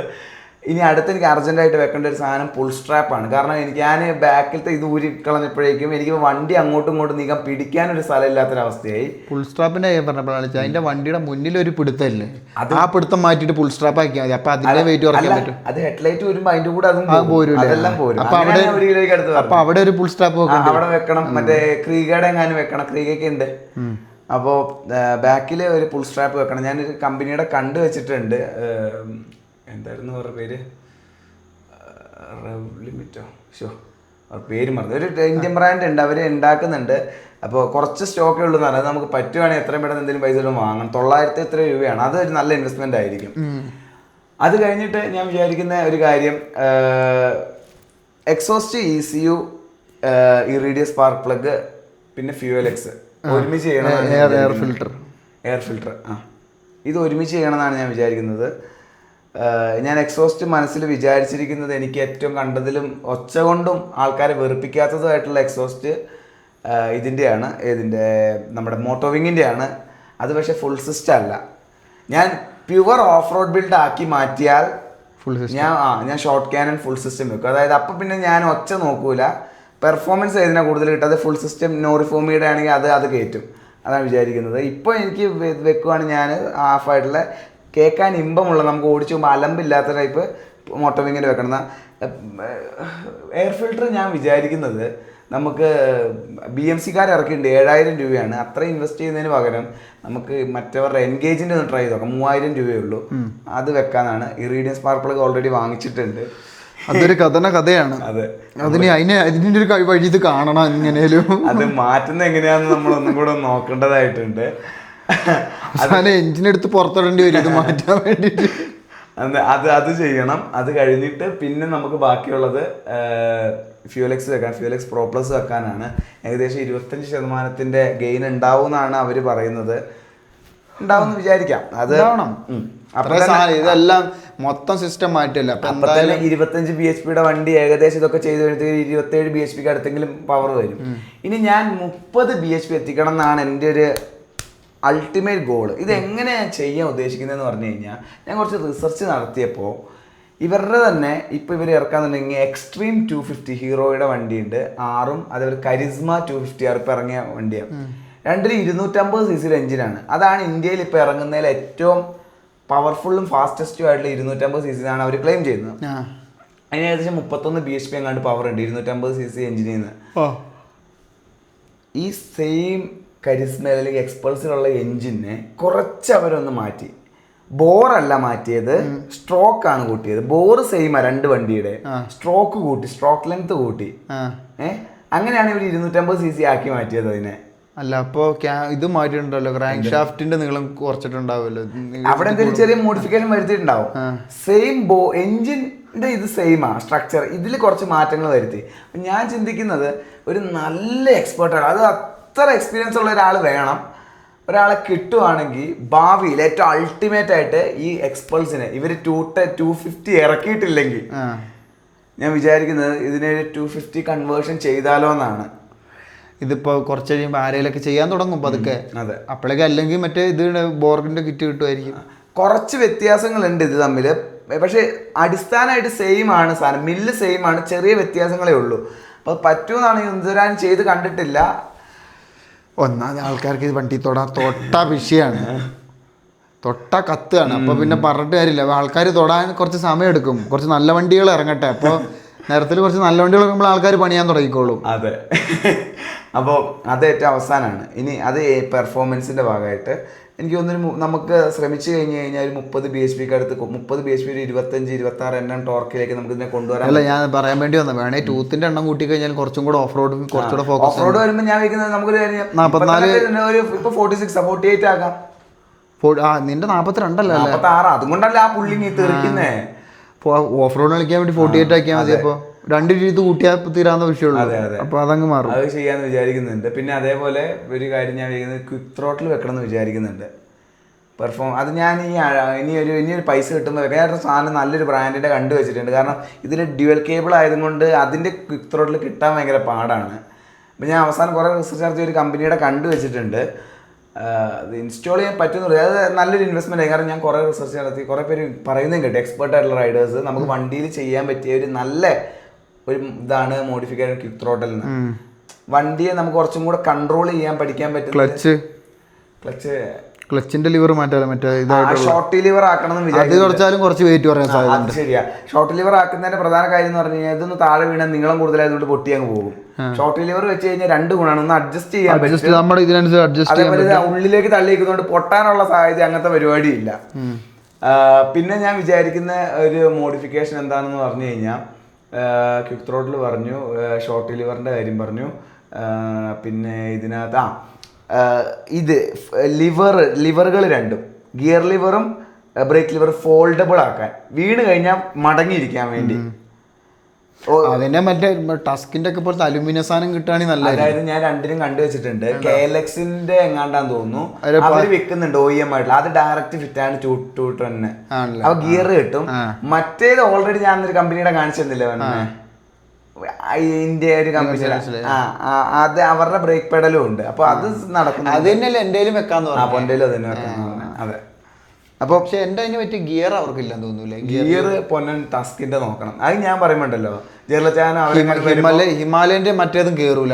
ചെറുലച്ചാതൻ എങ്ങാനും വരുമ്പോ അവരോട് അവിടുന്ന് അതാകുമ്പോൾ ഭയങ്കര പൈസ കുറവ്, 1800 രൂപയ്ക്ക് അകത്തുള്ളൂ. അല്ലെങ്കിൽ ഇനിയിപ്പോ ടിക്കറ്റ് എടുത്ത് അങ്ങോട്ട് UK പോയി വാങ്ങിട്ട് വരുന്ന സാധനം 1800 രൂപയുടെ സാധനം വാങ്ങാൻ വേണ്ടി നഷ്ടമല്ലേ, 1.5 ലക്ഷം കളഞ്ഞിട്ട് പോകും. അതെ അതെ. അപ്പോൾ അത് ഞാൻ വിചാരിക്കുന്നുണ്ട് ഓഫ് റോഡ് ബിൽഡിന്റെ. കാരണം വണ്ടി വീഴും എന്തായാലും. ഓഫ് റോഡ് ചെയ്യുമ്പോൾ ഇപ്പോൾ പൊന്നെ കഴിഞ്ഞ നേരത്തെ തന്നെ കാണിച്ചെന്ന വീഡിയോ ഇല്ല, ഓഫ് റോഡിങ്ങിൽ വീഴാന്നുള്ളത് ഒരു പേടിയല്ല, അതതിൻ്റെ ഒരു ഭാഗമാണ്. അപ്പോൾ നമ്മൾ അതിനെ എത്രത്തോളം പ്രൊട്ടക്ട് ചെയ്ത് നമുക്ക് മുമ്പോട്ട് പോകാൻ പറ്റും എന്നുള്ളതാണ് നമ്മൾ നോക്കുന്നത്. അപ്പോൾ അങ്ങനത്തെ ലിവർ വാങ്ങണം എന്ന് വിചാരിക്കുന്നുണ്ട്. പിന്നെ അടുത്ത് ഞാൻ ചിന്തിക്കുന്ന റാലി സീറ്റ് ഓൾറെഡി വെച്ചു. പിന്നെ വെയിറ്റ് കുറയ്ക്കണം. ഞാൻ ഇപ്പോഴൊരു കാര്യം വെച്ചാൽ അതിന്റെ ഉള്ളിൽ മറ്റേ മഡ് ഗാർഡ് ഉണ്ടോ, ഉള്ളില് ചെറിയ മഡ് ഗാർഡ് ഉണ്ടോ അതിന്റെ വണ്ടിയിൽ? ഉണ്ട്. അത് ഉരുക്കളഞ്ഞാലും വെയിറ്റ് കുറയ്ക്കാം. അത് ശരിയാ. ഓഫ് റോഡ് വന്നു കഴിഞ്ഞാൽ പിന്നെ അവസാനം പൊന്നം പറഞ്ഞാൽ നമ്മൾ മറ്റേ എൻഡ്യൂറോ ടയർ ഇടുമല്ലോ, അപ്പൊ നമുക്ക് അത് ഊരി മാറ്റും. മഡ് ഗാർഡ് ആ മഡ് ഗാർഡ് ഊരിയാലും കുറച്ച് പോലെ ഒരു 500 ഗ്രാമെങ്കിലും 500 പോലെ 250 കുറേ പറ്റും. പിന്നെ ഞാൻ വിചാരിക്കുന്നത് കുറച്ചും കൂടി ബ്രേക്കിംഗ് ഇമ്പ്രൂവ് ആക്കാൻ വേണ്ടി, ഓഫ് റോഡിൽ അത് വലിയ പ്രാധാന്യമില്ല, എന്നാലും ഒരു സെറാമിക് കുറച്ചും കൂടി ഒരു ബൈറ്റ് കിട്ടാൻ വേണ്ടി അത് ചെയ്യണമെന്ന് വിചാരിക്കുന്നുണ്ട്. ഇനി ഞാൻ പ്രധാനപ്പെട്ട ഒരു കാര്യം ഞാൻ പറയാനൊരു വിട്ടുപോയത്, ഇതാണ് മെയിൻ സംഭവം. ഞാൻ ഇനി അടുത്ത് ഇൻവെസ്റ്റ് ചെയ്യാൻ പോകുന്നത് വലിയ ഇൻവെസ്റ്റ്മെന്റ് ആയിരിക്കും, സസ്പെൻഷൻ അപ്ഗ്രേഡ്. റാലി ഇറങ്ങും ഇക്കൊല്ലം അവസാനം. ഞാനത് ചോദിക്കാൻ വേണ്ടി ഇരിക്കുകയാണ് അടുത്ത സസ്പെൻഷന്റെ. ഇത് ഞാൻ വിചാരിക്കുന്നത് ഈ ബാക്കിയുള്ള സാധനങ്ങളൊന്നും എനിക്ക് ചെയ്യാൻ പറ്റിയില്ലെങ്കിൽ ഞാൻ ചെയ്യണമെന്ന് ആഗ്രഹിക്കുന്നത്. കാരണം ഇപ്പോൾ ഉള്ള സെറ്റപ്പ് തന്നെ ഒരു ഭയങ്കര ഒരു എക്സ്പീരിയൻസ് ആണ്, ഭയങ്കര സീരിയസ് സെറ്റപ്പാണ് വണ്ടിയിൽ കൊടുത്തിരിക്കുന്നത്. അതിനെ ബ്രേക്ക് ചെയ്യാന്ന് പറഞ്ഞു കഴിഞ്ഞാൽ നല്ല എക്സ്പേർട്ട് ആണ്. മറ്റേ റാലിയുടെ സാധനം എങ്ങനെയാ, മറ്റേ ഇതൊക്കെ ഉള്ളതാണോ, പ്രീലോഡ് അഡ്ജസ്റ്റബിൾ ആണോ? ഫ്രണ്ട് ബാക്ക് ഒക്കെ അഡ്ജസ്റ്റബിൾ ആണ്. എല്ലാം അഡ്ജസ്റ്റബിൾ പറഞ്ഞ ഇപ്പോ USD ആണോ? അല്ല, നോർമൽ. പക്ഷേ അത് അന്യായ സെറ്റപ്പാണ്. കാരണം എന്താണെന്നറിയോ, ഇപ്പോൾ ഉള്ള സെറ്റപ്പ് എന്ന് പറഞ്ഞു കഴിഞ്ഞാൽ ഫ്രണ്ടിൽ 210 mm ട്രാവൽ ഉണ്ട്, ബാക്കിൽ 205 mm ട്രാവൽ ഉണ്ട്. അത് തന്നെ ഒരു ആവറേജ് ഇത് വെച്ച് നോക്കുമ്പോൾ ഭയങ്കര കൂടുതലാണ്. ആ ഒരു ലെവലിനെ നമുക്ക്, ഞാൻ എന്നാ പൊന്നം പറഞ്ഞ ചാടിച്ചില്ലേ, ഏതാ എറണാകുളത്ത് അത്രയും വലിയ ചാട്ടം ചാടിച്ചില്ലേ, എന്നിട്ട് പോലും ആ വണ്ടി ബോട്ടം ഔട്ട് ആയില്ല എന്റെ വെയിറ്റ് വെച്ചിട്ട്. അപ്പൊ അത് അത്ര സീരിയസ് ആയിട്ടുള്ള സെറ്റപ്പാണ്. ആ സെറ്റപ്പിന്റെ ഉള്ളിലേക്കാണ് ഇവർ ഇനി ഇക്കൊല്ലം അവസാനം അടുത്ത കൊല്ലമായിട്ട് റാലി ഇറക്കാൻ പോകുന്നത്. ഇതേ സസ്പെൻഷന്റെ സെറ്റപ്പ് വലിപ്പം കൂടുതലായി. കാരണം എന്താ, അതിന്റെ ട്രാവൽ ഫ്രണ്ടില് 270 mm ട്രാവല്, ബാക്കിൽ 285 mm, ഇപ്പോൾ 210 205. 60 mm വ്യത്യാസം. ഇന്ത്യയിൽ ഇറങ്ങുന്നതിൽ നോർമൽ ആ ഒരു ബഡ്ജറ്റിലുള്ള ബൈക്കിൽ ഏറ്റവും കൂടുതൽ ട്രാവലുള്ള KLX-നാണ്. അതിന്റെ 230S അങ്ങനെ പറഞ്ഞിട്ട് അതിന് തന്നെ ഫ്രണ്ടില് 240. എന്റെ മോനെ പിന്നെ പുള്ളിമാൻ പോകുന്നാലും നിന്ന് പോവാം, ചാടി ചാടി പോവാം. അത് കട്ടറൊന്നും ഒരു കല്ലൊന്നും താഴെ അറിയത്തു പോലും ഉണ്ടാവില്ല. അതായത് ഞാൻ ഷൂമി പറഞ്ഞ ആ ഡയലോഗ് ഞാൻ പറയുന്നത്, ഷൂമി പറഞ്ഞ അതായത് ഇപ്പൊ ഉള്ള സെറ്റപ്പ് തന്നെ ഇത്രയും സീരിയസ് ആ. അപ്പൊ ഇത് ആ സെറ്റപ്പിലുള്ള വണ്ടി ഓടിക്കുന്ന ആൾക്കാരുടെ ഒരു മൈൻഡാ ഞാൻ ആലോചിക്കുന്നത്. നീ ആ ആളാവാനുള്ള ശ്രമത്തിലാണ്. എനിക്ക് ഇതിനുള്ള പാഷൻ ആവണം എന്നാണ് ഞാൻ ആഗ്രഹിക്കുന്നത്. കാരണം എന്താ പറയുക, നമ്മള് ഇതിന് എക്സ്പേർട്ട് ആവണം, ഈ സാധനത്തിന് നമ്മള് കഴിവ് തെളിയിക്കണം. അതെ, വേണം. അത് നമ്മൾ ഈ ബിൽഡ് ചെയ്യുന്ന അതിന് വേണ്ടിയല്ലേ. അപ്പോൾ ഞാൻ ഈ ബിൽഡ് ചെയ്യാന്ന് പറഞ്ഞു കഴിഞ്ഞാൽ ഒറ്റയടിക്ക്, നേരത്തെ പൊന്നെ പറഞ്ഞു, ഒറ്റയടിക്കല്ല, നമ്മൾ ഓരോ ചെറിയ മോഡിഫിക്കേഷൻ അത് ചെയ്യുമ്പോൾ നമുക്ക് ഈ വണ്ടിയിൽ ഉണ്ടാകുന്ന ഫീഡ്ബാക്കിലെ വ്യത്യാസം ഓരോ വട്ടം അളന്ന് നോക്കി അതിൽ മാറ്റങ്ങൾ വരുത്തിയിട്ടാണ് അടുത്ത മോഡിഫിക്കേഷനിലേക്ക് പോകുന്നത്. ഞാൻ ഈ റാലി സീറ്റ് വെച്ച് കഴിഞ്ഞാൽ ഇതൊരു ഓഫ് റോഡ് പോയില്ല, ട്രെയിൽ ഓടിച്ചപ്പോൾ എനിക്ക് ഭയങ്കര ഇഷ്ടപ്പെട്ടു. കാരണം നമുക്ക് വേറൊരു എക്സ്പീരിയൻസ്, എണീക്കുമ്പോഴൊക്കെ എന്ന് പറഞ്ഞാൽ 1/2 സെക്കൻഡ് പോലും വേണം, അപ്പോഴത്തേക്ക് എണീച്ച് ഓഫ് റോഡ് ഒരു തരത്തിലൊരു ഓഫ് റോഡ് ആയിരുന്നു. പക്ഷെ ഞാൻ പറയുന്നത് ഒരു കുറച്ച് ടഫായിട്ടുള്ളത്, അതായത് നമ്മളൊന്ന് നിന്ന് പതിയെ പോയി അങ്ങനെയുള്ളത് പോയില്ലല്ലോ. ഇത് ട്രെയിൽ ഓടിക്കുന്ന പോലെ റൈഡ് അങ്ങനെ പോയിന്നല്ലേ ഉള്ളൂ. ഇങ്ങനെ പോണം. അതെ, അന്നത്തെ കാട്ടിക്കൂടെ ഒന്നുകൂടെ പോയാലോ. അമ്മേ ഇനി വേണ്ട, ഇപ്പൊ ആലോചിക്കുമ്പോ പേടിയാ. മഴയത്ത് നനഞ്ഞു കുളിച്ച്. അതെ, അതെങ്ങാനും ആ മലയൊക്കെ ഒലിച്ചു പോയി കഴിഞ്ഞാല് കൂടെ പോകുന്നല്ലോ. ആലോചിക്കുമ്പോ തന്നെ പേടിയാവും. അപ്പം ഈ സെറ്റപ്പിൽ എനിക്ക് ഇനിയും പഠിക്കാൻ ഇഷ്ടമാതിരി ഉണ്ട്. അത് കുറച്ചും കൂടെ എക്സ്പീരിയൻസ് നടന്ന് ഞാൻ ആഗ്രഹിക്കും. അത് ഈ ഒരു കാര്യം ഭയങ്കര ഇതായിരുന്നു. റാലി സീറ്റിന്റെ ഒരു വ്യത്യാസേ, ആ വണ്ടിയുടെ സത്യം പറഞ്ഞാൽ നമ്മൾ ഇരിക്കുന്ന നമ്മുടെ റൈഡർ ട്രയാങ്കിൾ തന്നെ മാറിപ്പോയി. നമ്മൾ കുറച്ചും കൂടെ അറ്റാക്കിംഗ് പൊസിഷനിലേക്ക് ആയി സംഭവം. നമുക്ക് എണീക്കാനും നിരങ്ങാനും, നമുക്ക് നിരങ്ങാൻ, അതാണ് ഏറ്റവും എണീക്കാനായിട്ട് നമ്മൾ കാല് പൊക്കണ്ടായില്ല, കാല് വെയിറ്റ് കൊടുക്കേണ്ട കാര്യമില്ല. പോയി നമ്മൾ തോന്നുമ്പോഴേ നമ്മൾ പൊങ്ങിയൊക്കെ പോവുക. സത്യം നമ്മൾ മനസ്സിൽ ചിന്തിക്കുമ്പോഴേ നമ്മളങ്ങ് എണീറ്റ് പോകും. കാരണം നമ്മൾ ഇരിക്കുന്നത് ഇങ്ങനെയല്ലേ ഇരിക്കുന്നത്, നമ്മൾ കുഴിഞ്ഞിരിക്കാത്തോണ്ട് നമ്മൾ കാലിന് ബലം കൊടുക്കണ്ട. സത്യം, മനസ്സ് ചിന്തിക്കുമ്പോഴേ നമ്മൾ മേളിലെത്തി. അതാണ് ഇത് കണ്ടിട്ട് എനിക്ക് എൻ്റെ വണ്ടിയിൽ ഇതേപോലത്തെ റാലി സീറ്റിനോട് അത്ര എത്തിയില്ലെങ്കിലും അതേപോലത്തെ കുറച്ച് പൊക്കമുള്ള വണ്ടി വാങ്ങിക്കഴിഞ്ഞാൽ, കാരണം എനിക്ക് മനസ്സിലായി നമ്മൾ ഇപ്പൊ യാത്ര ചെയ്യാനുള്ളത് നല്ലതാണെന്ന് എൻ്റെ മനസ്സ് പറയുന്നുണ്ട്. കുറച്ചും കൂടെ നമുക്ക് മുന്നോട്ടും പുറകോട്ടും നിരങ്ങണമെങ്കിലോ കുറച്ചുകൂടെ റിലാക്സ് ആയിട്ട് ഇരിക്കണം എന്നൊക്കെ വിചാരിച്ചാൽ ആ ഒരു ബെഞ്ച് പോലത്തെ സീറ്റ് കുറച്ച് നല്ലതാണെന്ന് എനിക്ക് തോന്നുന്നു. അതെ. അപ്പോൾ അത് ഭയങ്കര വ്യത്യാസമായിരുന്നു. അപ്പോൾ ഞാൻ വിചാരിക്കുന്നത് ഓരോ ചെറിയ മോഡിഫിക്കേഷനാണെങ്കിലും ചെയ്ത് കഴിഞ്ഞിട്ട് എന്തെങ്കിലും വണ്ടിയിൽ മാറ്റങ്ങളുണ്ടോ എന്ന് നോക്കുക. അത് നോക്കി പതിയെ മാറ്റങ്ങൾ വരുത്തിയാൽ മതി. അതെ, അതാണ് ഏറ്റവും നല്ലത്. കാരണം നമ്മൾ അത് ഓടിച്ച് നമുക്കത് പിന്നീട് അത് പോരാന്ന് തോന്നുമ്പോൾ, അല്ലെങ്കിൽ ഇതിന് ഇനിയും മെച്ചപ്പെടുത്താനുണ്ടെന്ന് പറയുമ്പോൾ, ഞാൻ മറ്റേ മോട്ടോ ടോർക്കിൻ്റെ ഹാൻഡിൽ ബാർ വാങ്ങിച്ചിട്ട് ഞാൻ കുറച്ച് ട്രെയിൽ ഓടിച്ചപ്പോൾ എനിക്ക് മനസ്സിലായി ഇത് എനിക്ക് പറ്റിയ സാധനമല്ല.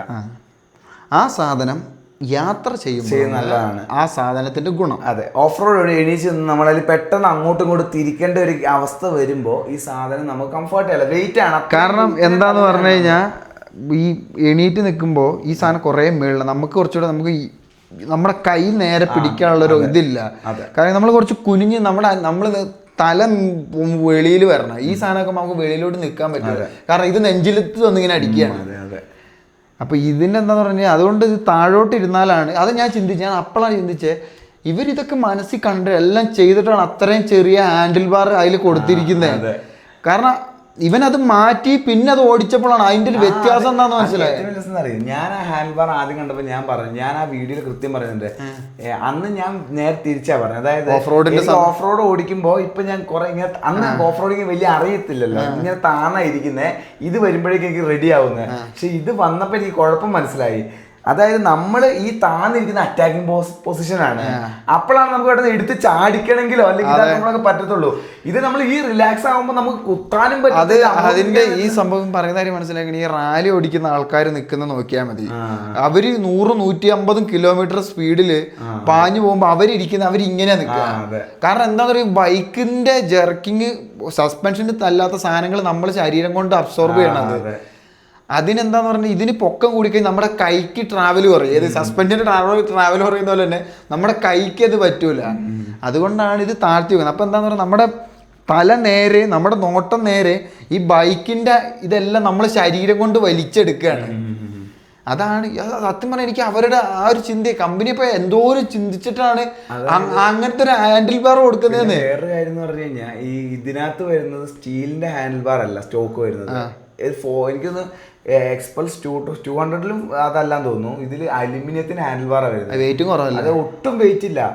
അത് ഞാൻ ഈ മോട്ടോർ ടോർക്കിന് ഊരിയിട്ട് ഞാൻ ആദ്യമായിട്ട് ഇത് മാറ്റിയിട്ട് ഞാൻ ഓടിക്കുന്ന ആ വീഡിയോയിൽ എൻ്റെ സന്തോഷം ഞാൻ ഞെട്ടിപ്പോയി സത്യം പറഞ്ഞാൽ. ഈ സാധനം വണ്ടി പിന്നെ കൊച്ച് എന്താ പറയുക കളിപ്പാട്ടം പോലെ ആയിപ്പോയി. ഈ എളുപ്പത്തിൽ ഫ്ലിക്ക് ചെയ്യാം, അങ്ങോട്ട് ഒരു ഇതുമില്ല, പ്രയാസമില്ല.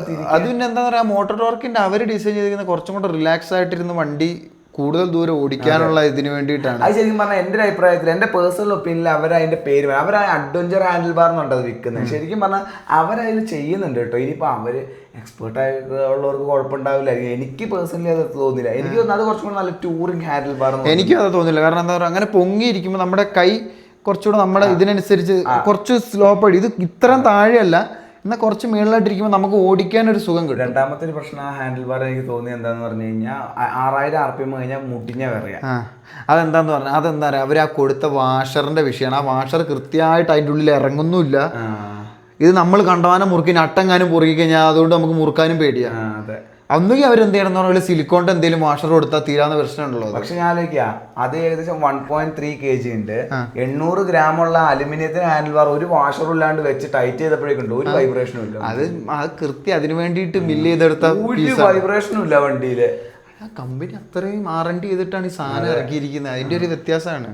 അപ്പൊ ഞാൻ ആലോചിക്കുക, അതിനകത്ത് അത്രയും വൈബ്രേഷൻ ഇല്ലെങ്കിൽ മറ്റേ തിക്കിന്റെ ഹാൻഡിൽ ബാർ ഒക്കെ വെച്ച് കഴിഞ്ഞാൽ പിന്നെ ഒന്നും ഉണ്ടാവില്ല. മറ്റേ തുളക്കേണ്ടി ഇതാക്കേണ്ടി വരില്ല, അരം വെക്കേണ്ടി വരും. അല്ലെങ്കിൽ പിന്നെ എന്ത് ചെയ്യണം, അവരുടെ റൈസേഴ്സ് വാങ്ങാം. കാരണം ഇപ്പൊ ഈ കുറച്ചും കൂടെ ഞാൻ പൊന്തിയല്ലോ സീറ്റിലിരിക്കുന്ന കുഴപ്പം, ചെറുതായിട്ടൊന്ന് പൊക്കാം, കുറച്ചും കൂടെ പൊസിഷൻ കറക്റ്റ്, അപ്പൊ കുഴപ്പമുണ്ടാവൂല.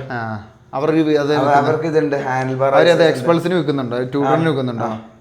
ഇതിനൊക്കെ കുറച്ച് യൂണിവേഴ്സൽ ഫിറ്റ് ആണല്ലോ, 22 അങ്ങനെ കണ്ട. ഹിമാലയൻ ഇല്ലാന്ന് തോന്നുന്നു. ഹിമാലയനും ഉണ്ട്, ഉണ്ട്. എന്നിട്ട് ബെന്ന് വാങ്ങിയിട്ട് അത് ബെന്ന് എന്താന്ന് ബെന്ന് അത് അങ്ങനത്തെ പോസ്റ്ററിലേക്ക് ആക്കണം എന്ന് ആഗ്രഹമുള്ളത് കൊണ്ട് പുള്ളി സ്വന്തം മോഡിഫൈ ചെയ്തത്. അത്ര പൊക്കം വേണ്ട, താഴണം എന്ന് വിചാരിച്ചിട്ട്. അത് വെച്ച് കഴിഞ്ഞാൽ ഞാനതാലേക്ക് ഇത് ബിൽഡ് ചെയ്യുന്ന സമയത്ത് അത് ആക്കാം. തിക്കിന്റെ ഹാൻഡിൽ ബാർ വെച്ചാൽ പിന്നെ മോട്ടോർ ടോർക്കിന്റെ ക്രാഷ് ഗാർഡിന്റെ ആവശ്യം വരില്ല. കാരണം പിന്നെയുള്ള ചാട്ടോ വീഡിയോ ഒക്കെ അത് ഏറ്റവും.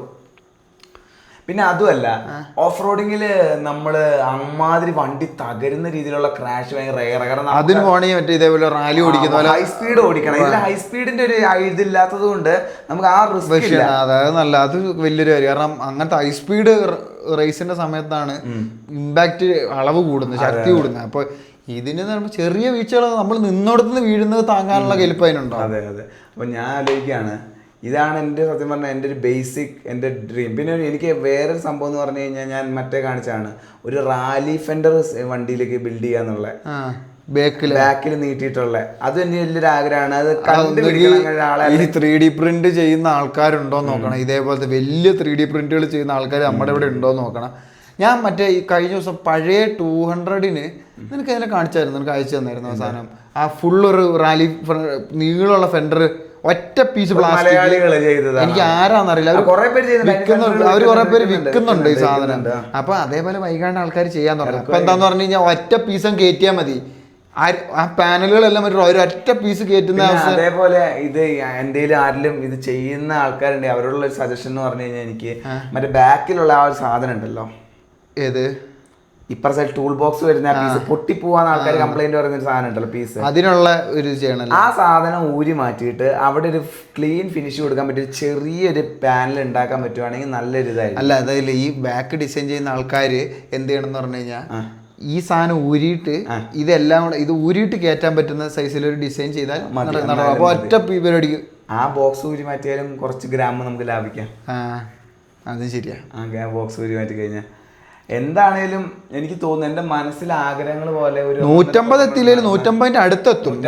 151 കിലോയില് 30 ഹോഴ്സ് പവർ ഒക്കെ വന്നു കഴിഞ്ഞു കഴിഞ്ഞാൽ അതിന്റെ ഒപ്പം എക്സലിന്റെ ആ റിമ്മും ആ സസ്പെൻഷനും എന്റെ ദൈവം ഒരു പടക്കുതിരയാവും. പിന്നെ അതിന്റെ കൂടെ പിന്നെ എനിക്ക് പിന്നെ ഒരു ആഗ്രഹമുള്ള എന്താന്ന് പറഞ്ഞാൽ ഈ അടുത്ത ഹീറോയുടെ ഒരു അവർ ഷോക്കേസ് ചെയ്തു, അതല്ല ബോഡിനകത്ത് മറ്റൊരു സാധനം വേറെ വഴിയുണ്ട്. ഇതിപ്പോ നീ ഫുള്ള് ബില്ല് ചെയ്താണ്ടല്ലോ ബേണി ആ ലൈറ്റ് അങ്ങ് കട്ട് ചെയ്തിട്ട് അവിടെ മറ്റേ പ്ലാസ്റ്റിക്കിന്റെ പീസ് അങ്ങ് കയറ്റുക ഏത് ഈ ആവശ്യമില്ല സാധനങ്ങൾ എല്ലാം കട്ട് ചെയ്ത് പിന്നെ ആകെ ഒരു കുഴപ്പമെന്ന് പറഞ്ഞാൽ ഈ പോകാൻ വേണ്ടിട്ട് വേറെ വണ്ടി ചുമന്നുകൊണ്ട് പോകാൻ വേണ്ടി വരും ആര് കുഴപ്പമുള്ളൂ. പക്ഷെ സംഭവം ഉണ്ടല്ലോ അപ്പൊ പിന്നെയും കുറയ്ക്കാം സാധനം പ്ലാസ്റ്റിക് പീസ് കയറ്റുകയാണെങ്കിൽ. അതെ അല്ല ഇതേ വഴി ഉണ്ടെന്നാ പറയുക. ഇപ്പം മറ്റേ സൈസ് സാധനം നീ വെക്കുകയാണെന്ന് വിചാരിച്ചോ, അപ്പോൾ ഏത് ലൈറ്റുള്ള ഇവിടെ പോകുന്ന സമയത്ത് ആ ലൈറ്റ് വെച്ചോണ്ട് പോവുക, എന്നിട്ട് ഈ സാധനം മാറ്റിയിട്ട് പ്ലാസ്റ്റിക്കിന്റെ പീസ് അവിടെ കയറ്റിയിട്ട് ട്രെയിൽ പോയിട്ട് വരുമ്പോൾ കുഴപ്പമില്ലല്ലോ. അപ്പോൾ ഇത് വെച്ചിട്ട് തിരിച്ചു വരുമ്പോൾ തിരിച്ച് സാധനം കയറ്റിയാൽ പോരുക, എന്നാലും മതി നടക്കും സംഭവം. പിന്നെ 2 വണ്ടിയൊക്കെ ഓഫ് റോഡിന് വേണ്ടി ബിൽഡ് ചെയ്ത് കഴിഞ്ഞാൽ ഒരു വണ്ടി സ്വന്തമായിട്ട് വാങ്ങണം, ഇത് ഒരു ചുമന്നുകൊണ്ട് പോകാൻ വേണ്ടിയിട്ട്. അല്ലെ പിന്നെ ഇതാണ് ഒരു കുറച്ച് സ്ട്രീറ്റ് ലീഗലായ രീതിയിൽ ഇതാക്കുക. ഇങ്ങനത്തെ എന്താ കുഴപ്പമെന്ന് പറഞ്ഞു കഴിഞ്ഞാൽ ഇതിപ്പോ നമ്മൾ എന്ത് ചെയ്തു നമ്മുടെ പോലീസുകാർ എന്തായാലും നമ്മളെ പിടിക്കും. എന്ത് പറഞ്ഞിട്ട് പിടിച്ചു നിൽക്കാൻ പറ്റൂല. ആ നേരം കൊണ്ട് ഏറ്റവും നല്ലതെന്ന് പറയുമ്പോൾ ഇത് എടുത്തോണ്ട് പോകുന്നതാണ് ഏറ്റവും നല്ലത്. അതാകുമ്പോൾ നമ്മൾ ആർക്കും വിഷയമുള്ള കാര്യമല്ല, ആർക്കും ബുദ്ധിമുട്ടുണ്ടാക്കുന്നില്ല, അതാണ് നല്ലത്. പക്ഷെ അത് നമ്മളെ കൊണ്ട് ഇപ്പൊ നടക്കില്ല. അപ്പൊ ഇപ്പൊ നമ്മൾ നിയമപരമായിട്ട് എന്തൊക്കെ ചെയ്യാൻ പറ്റും ആ രീതിയിൽ ചെയ്യാം. നമ്മൾ ഇവിടെ എവരിത്തിങ് ഈസ് ഇല്ലീഗൽ, അതാണ് ഇവിടുത്തെ നിയമം. പിന്നെ അത് നമ്മൾ തൊട്ട് കഴിഞ്ഞാൽ വിഷയമാണ്. ഇത് പിടിക്കപ്പെട്ടാ പിടിച്ചു. നമ്മൾ ആ റിസ്കിന്റെ പുറത്ത് നമ്മൾ എടുത്ത് ശ്രദ്ധിച്ച് കണ്ട് ഞാൻ എന്റെ ലോജിക്ക് ഇത്രയേ ഉള്ളൂ, മറ്റുള്ളവർക്ക് പരമാവധി ബുദ്ധിമുട്ടില്ലാത്ത രീതിയിൽ നമുക്കും സേഫ് ആയ രീതിയിൽ. അതായത് ഇപ്പോൾ ഇതേപോലെയൊക്കെ ബിൽഡ് ചെയ്ത് കഴിഞ്ഞാൽ വണ്ടിയുടെ ഒച്ച കൂടും, ഇത് കൂടും. അപ്പൊ അത് റോട്ടിൽ കാണിക്കാണ്ട് അത് കാണിക്കേണ്ട സ്ഥലത്ത് കാണിക്കുക, അതുവരെ പതുക്കെ സാവകാശം. എനിക്ക് നോറിഫോമിയുടെ എക്സോസ്റ്റുകളോട് താല്പര്യം ഇല്ലാത്തതിന്റെ പ്രധാനപ്പെട്ട കാര്യം അതിന്റെ ഒച്ചയാണ്. അതായത് ഒരുമാതിരി തകിലടിക്കുന്ന പോലത്തെ വൃത്തികെട്ട അത് സത്യം പറഞ്ഞാൽ എനിക്ക് തോന്നുന്നു അത് കുറച്ചും കൂടെ മറ്റേ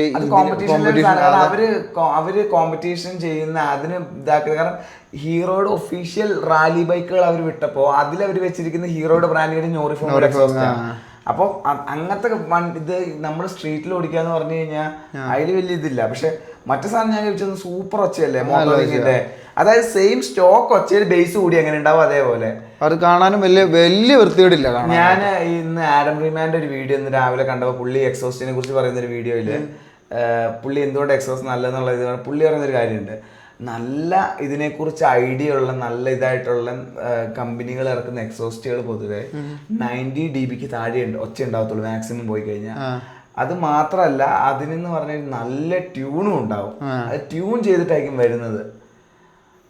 ഇതൊരുമാതിരി നമ്മുടെ നാട്ടിൽ എന്ന് പറഞ്ഞാൽ ഈ ഒച്ച കേൾപ്പിക്കാന്നുള്ളതാണല്ലോ. അതാണെങ്കിൽ നമ്മുടെ റൈഡേഴ്സ് ഒക്കെ ഭൂരിപക്ഷം പേര് ഇയർ പ്ലഗും വെക്കത്തില്ല, ഈ ഒച്ചയും കേട്ട് കുറെ പ്രായം കഴിയുമ്പോൾ ചെവിയും പോയി.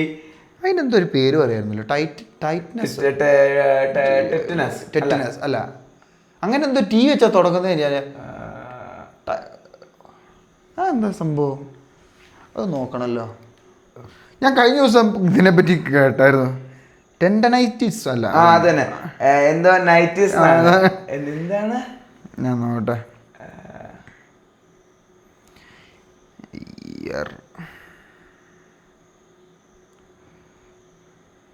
എന്തായിരുന്നു അത്? ഒരു വട്ടം ഞാനത് നോക്കട്ടെ, എനിക്ക് ചെവിയിൽ ഇങ്ങനെ ഹാർട്ട് ബീറ്റിന് വെച്ച് കേൾക്കുന്ന സംഭവം.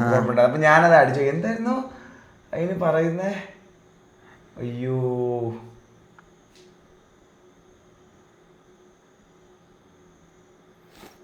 പറഞ്ഞുതരാം, ഇപ്പം വരും. എവിടെ എവിടെ എവിടെ എന്താണ്?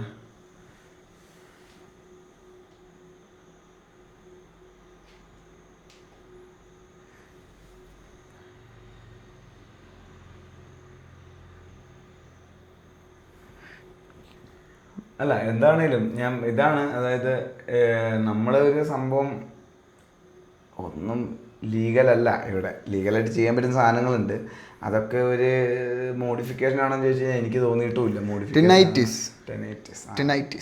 അത് തന്നെ അങ്ങനത്തെ ചെവി ഇങ്ങനെ അടിക്കുന്ന ഒരു ഒച്ചയുണ്ടല്ലോ, ആ സംഭവം കുറച്ച് കഴിയുമ്പോൾ കേൾവി കുറവിലേക്ക് അത് ചെവി മൂളാൻ തുടങ്ങും. അത് കാര്യം കേട്ടോ. ആ ഇയർ പ്ലഗ് ഉപയോഗിക്കുക എന്ന് പറഞ്ഞാൽ അത് സത്യം പറഞ്ഞാൽ അതായത് നമ്മൾ വണ്ടി ഓടിക്കുന്ന കളിയെ അതേ മാറ്റിക്കളയും, നമ്മളെ ഇതേ മാറിക്ക് പോകും. കാരണം ഈ ബോം ബോം ബോം ബോം ബോം അതിൻ്റെ പുറമെ ഈ ഇത് പറഞ്ഞ് ഈ എന്നുള്ള ഒച്ചയും കൂടെ കേട്ട് കാരണം പൊതുവെയുള്ള ഹെൽമെറ്റുകളൊക്കെ എത്ര വെന്റിലേഷൻ ഉണ്ടെന്ന് പറഞ്ഞാൽ ആ ഒച്ച കിടന്നിങ്ങനെ കറങ്ങിക്കൊണ്ടിരിക്കുക. നമ്മുടെ കാറ്റ് വന്ന് അടിക്കുന്നത് മറ്റേ അഡ്വഞ്ചർ സ്റ്റൈൽ ഹെൽമെറ്റ് ഇടുന്നെങ്കിൽ അതിലൊരു നിവർത്തി. ആ ഇയർ പ്ലഗ് ഇട്ട് കഴിഞ്ഞാൽ ഉണ്ടല്ലോ പിന്നെ നമ്മുടെ ലോകത്താണ്. നമ്മുടെ ചെവിക്ക് നല്ലതാണ്, ലോങ് ടേമിൽ നല്ലൊരു ഇൻവെസ്റ്റ്മെന്റ്, അധികം പൈസയില്ല.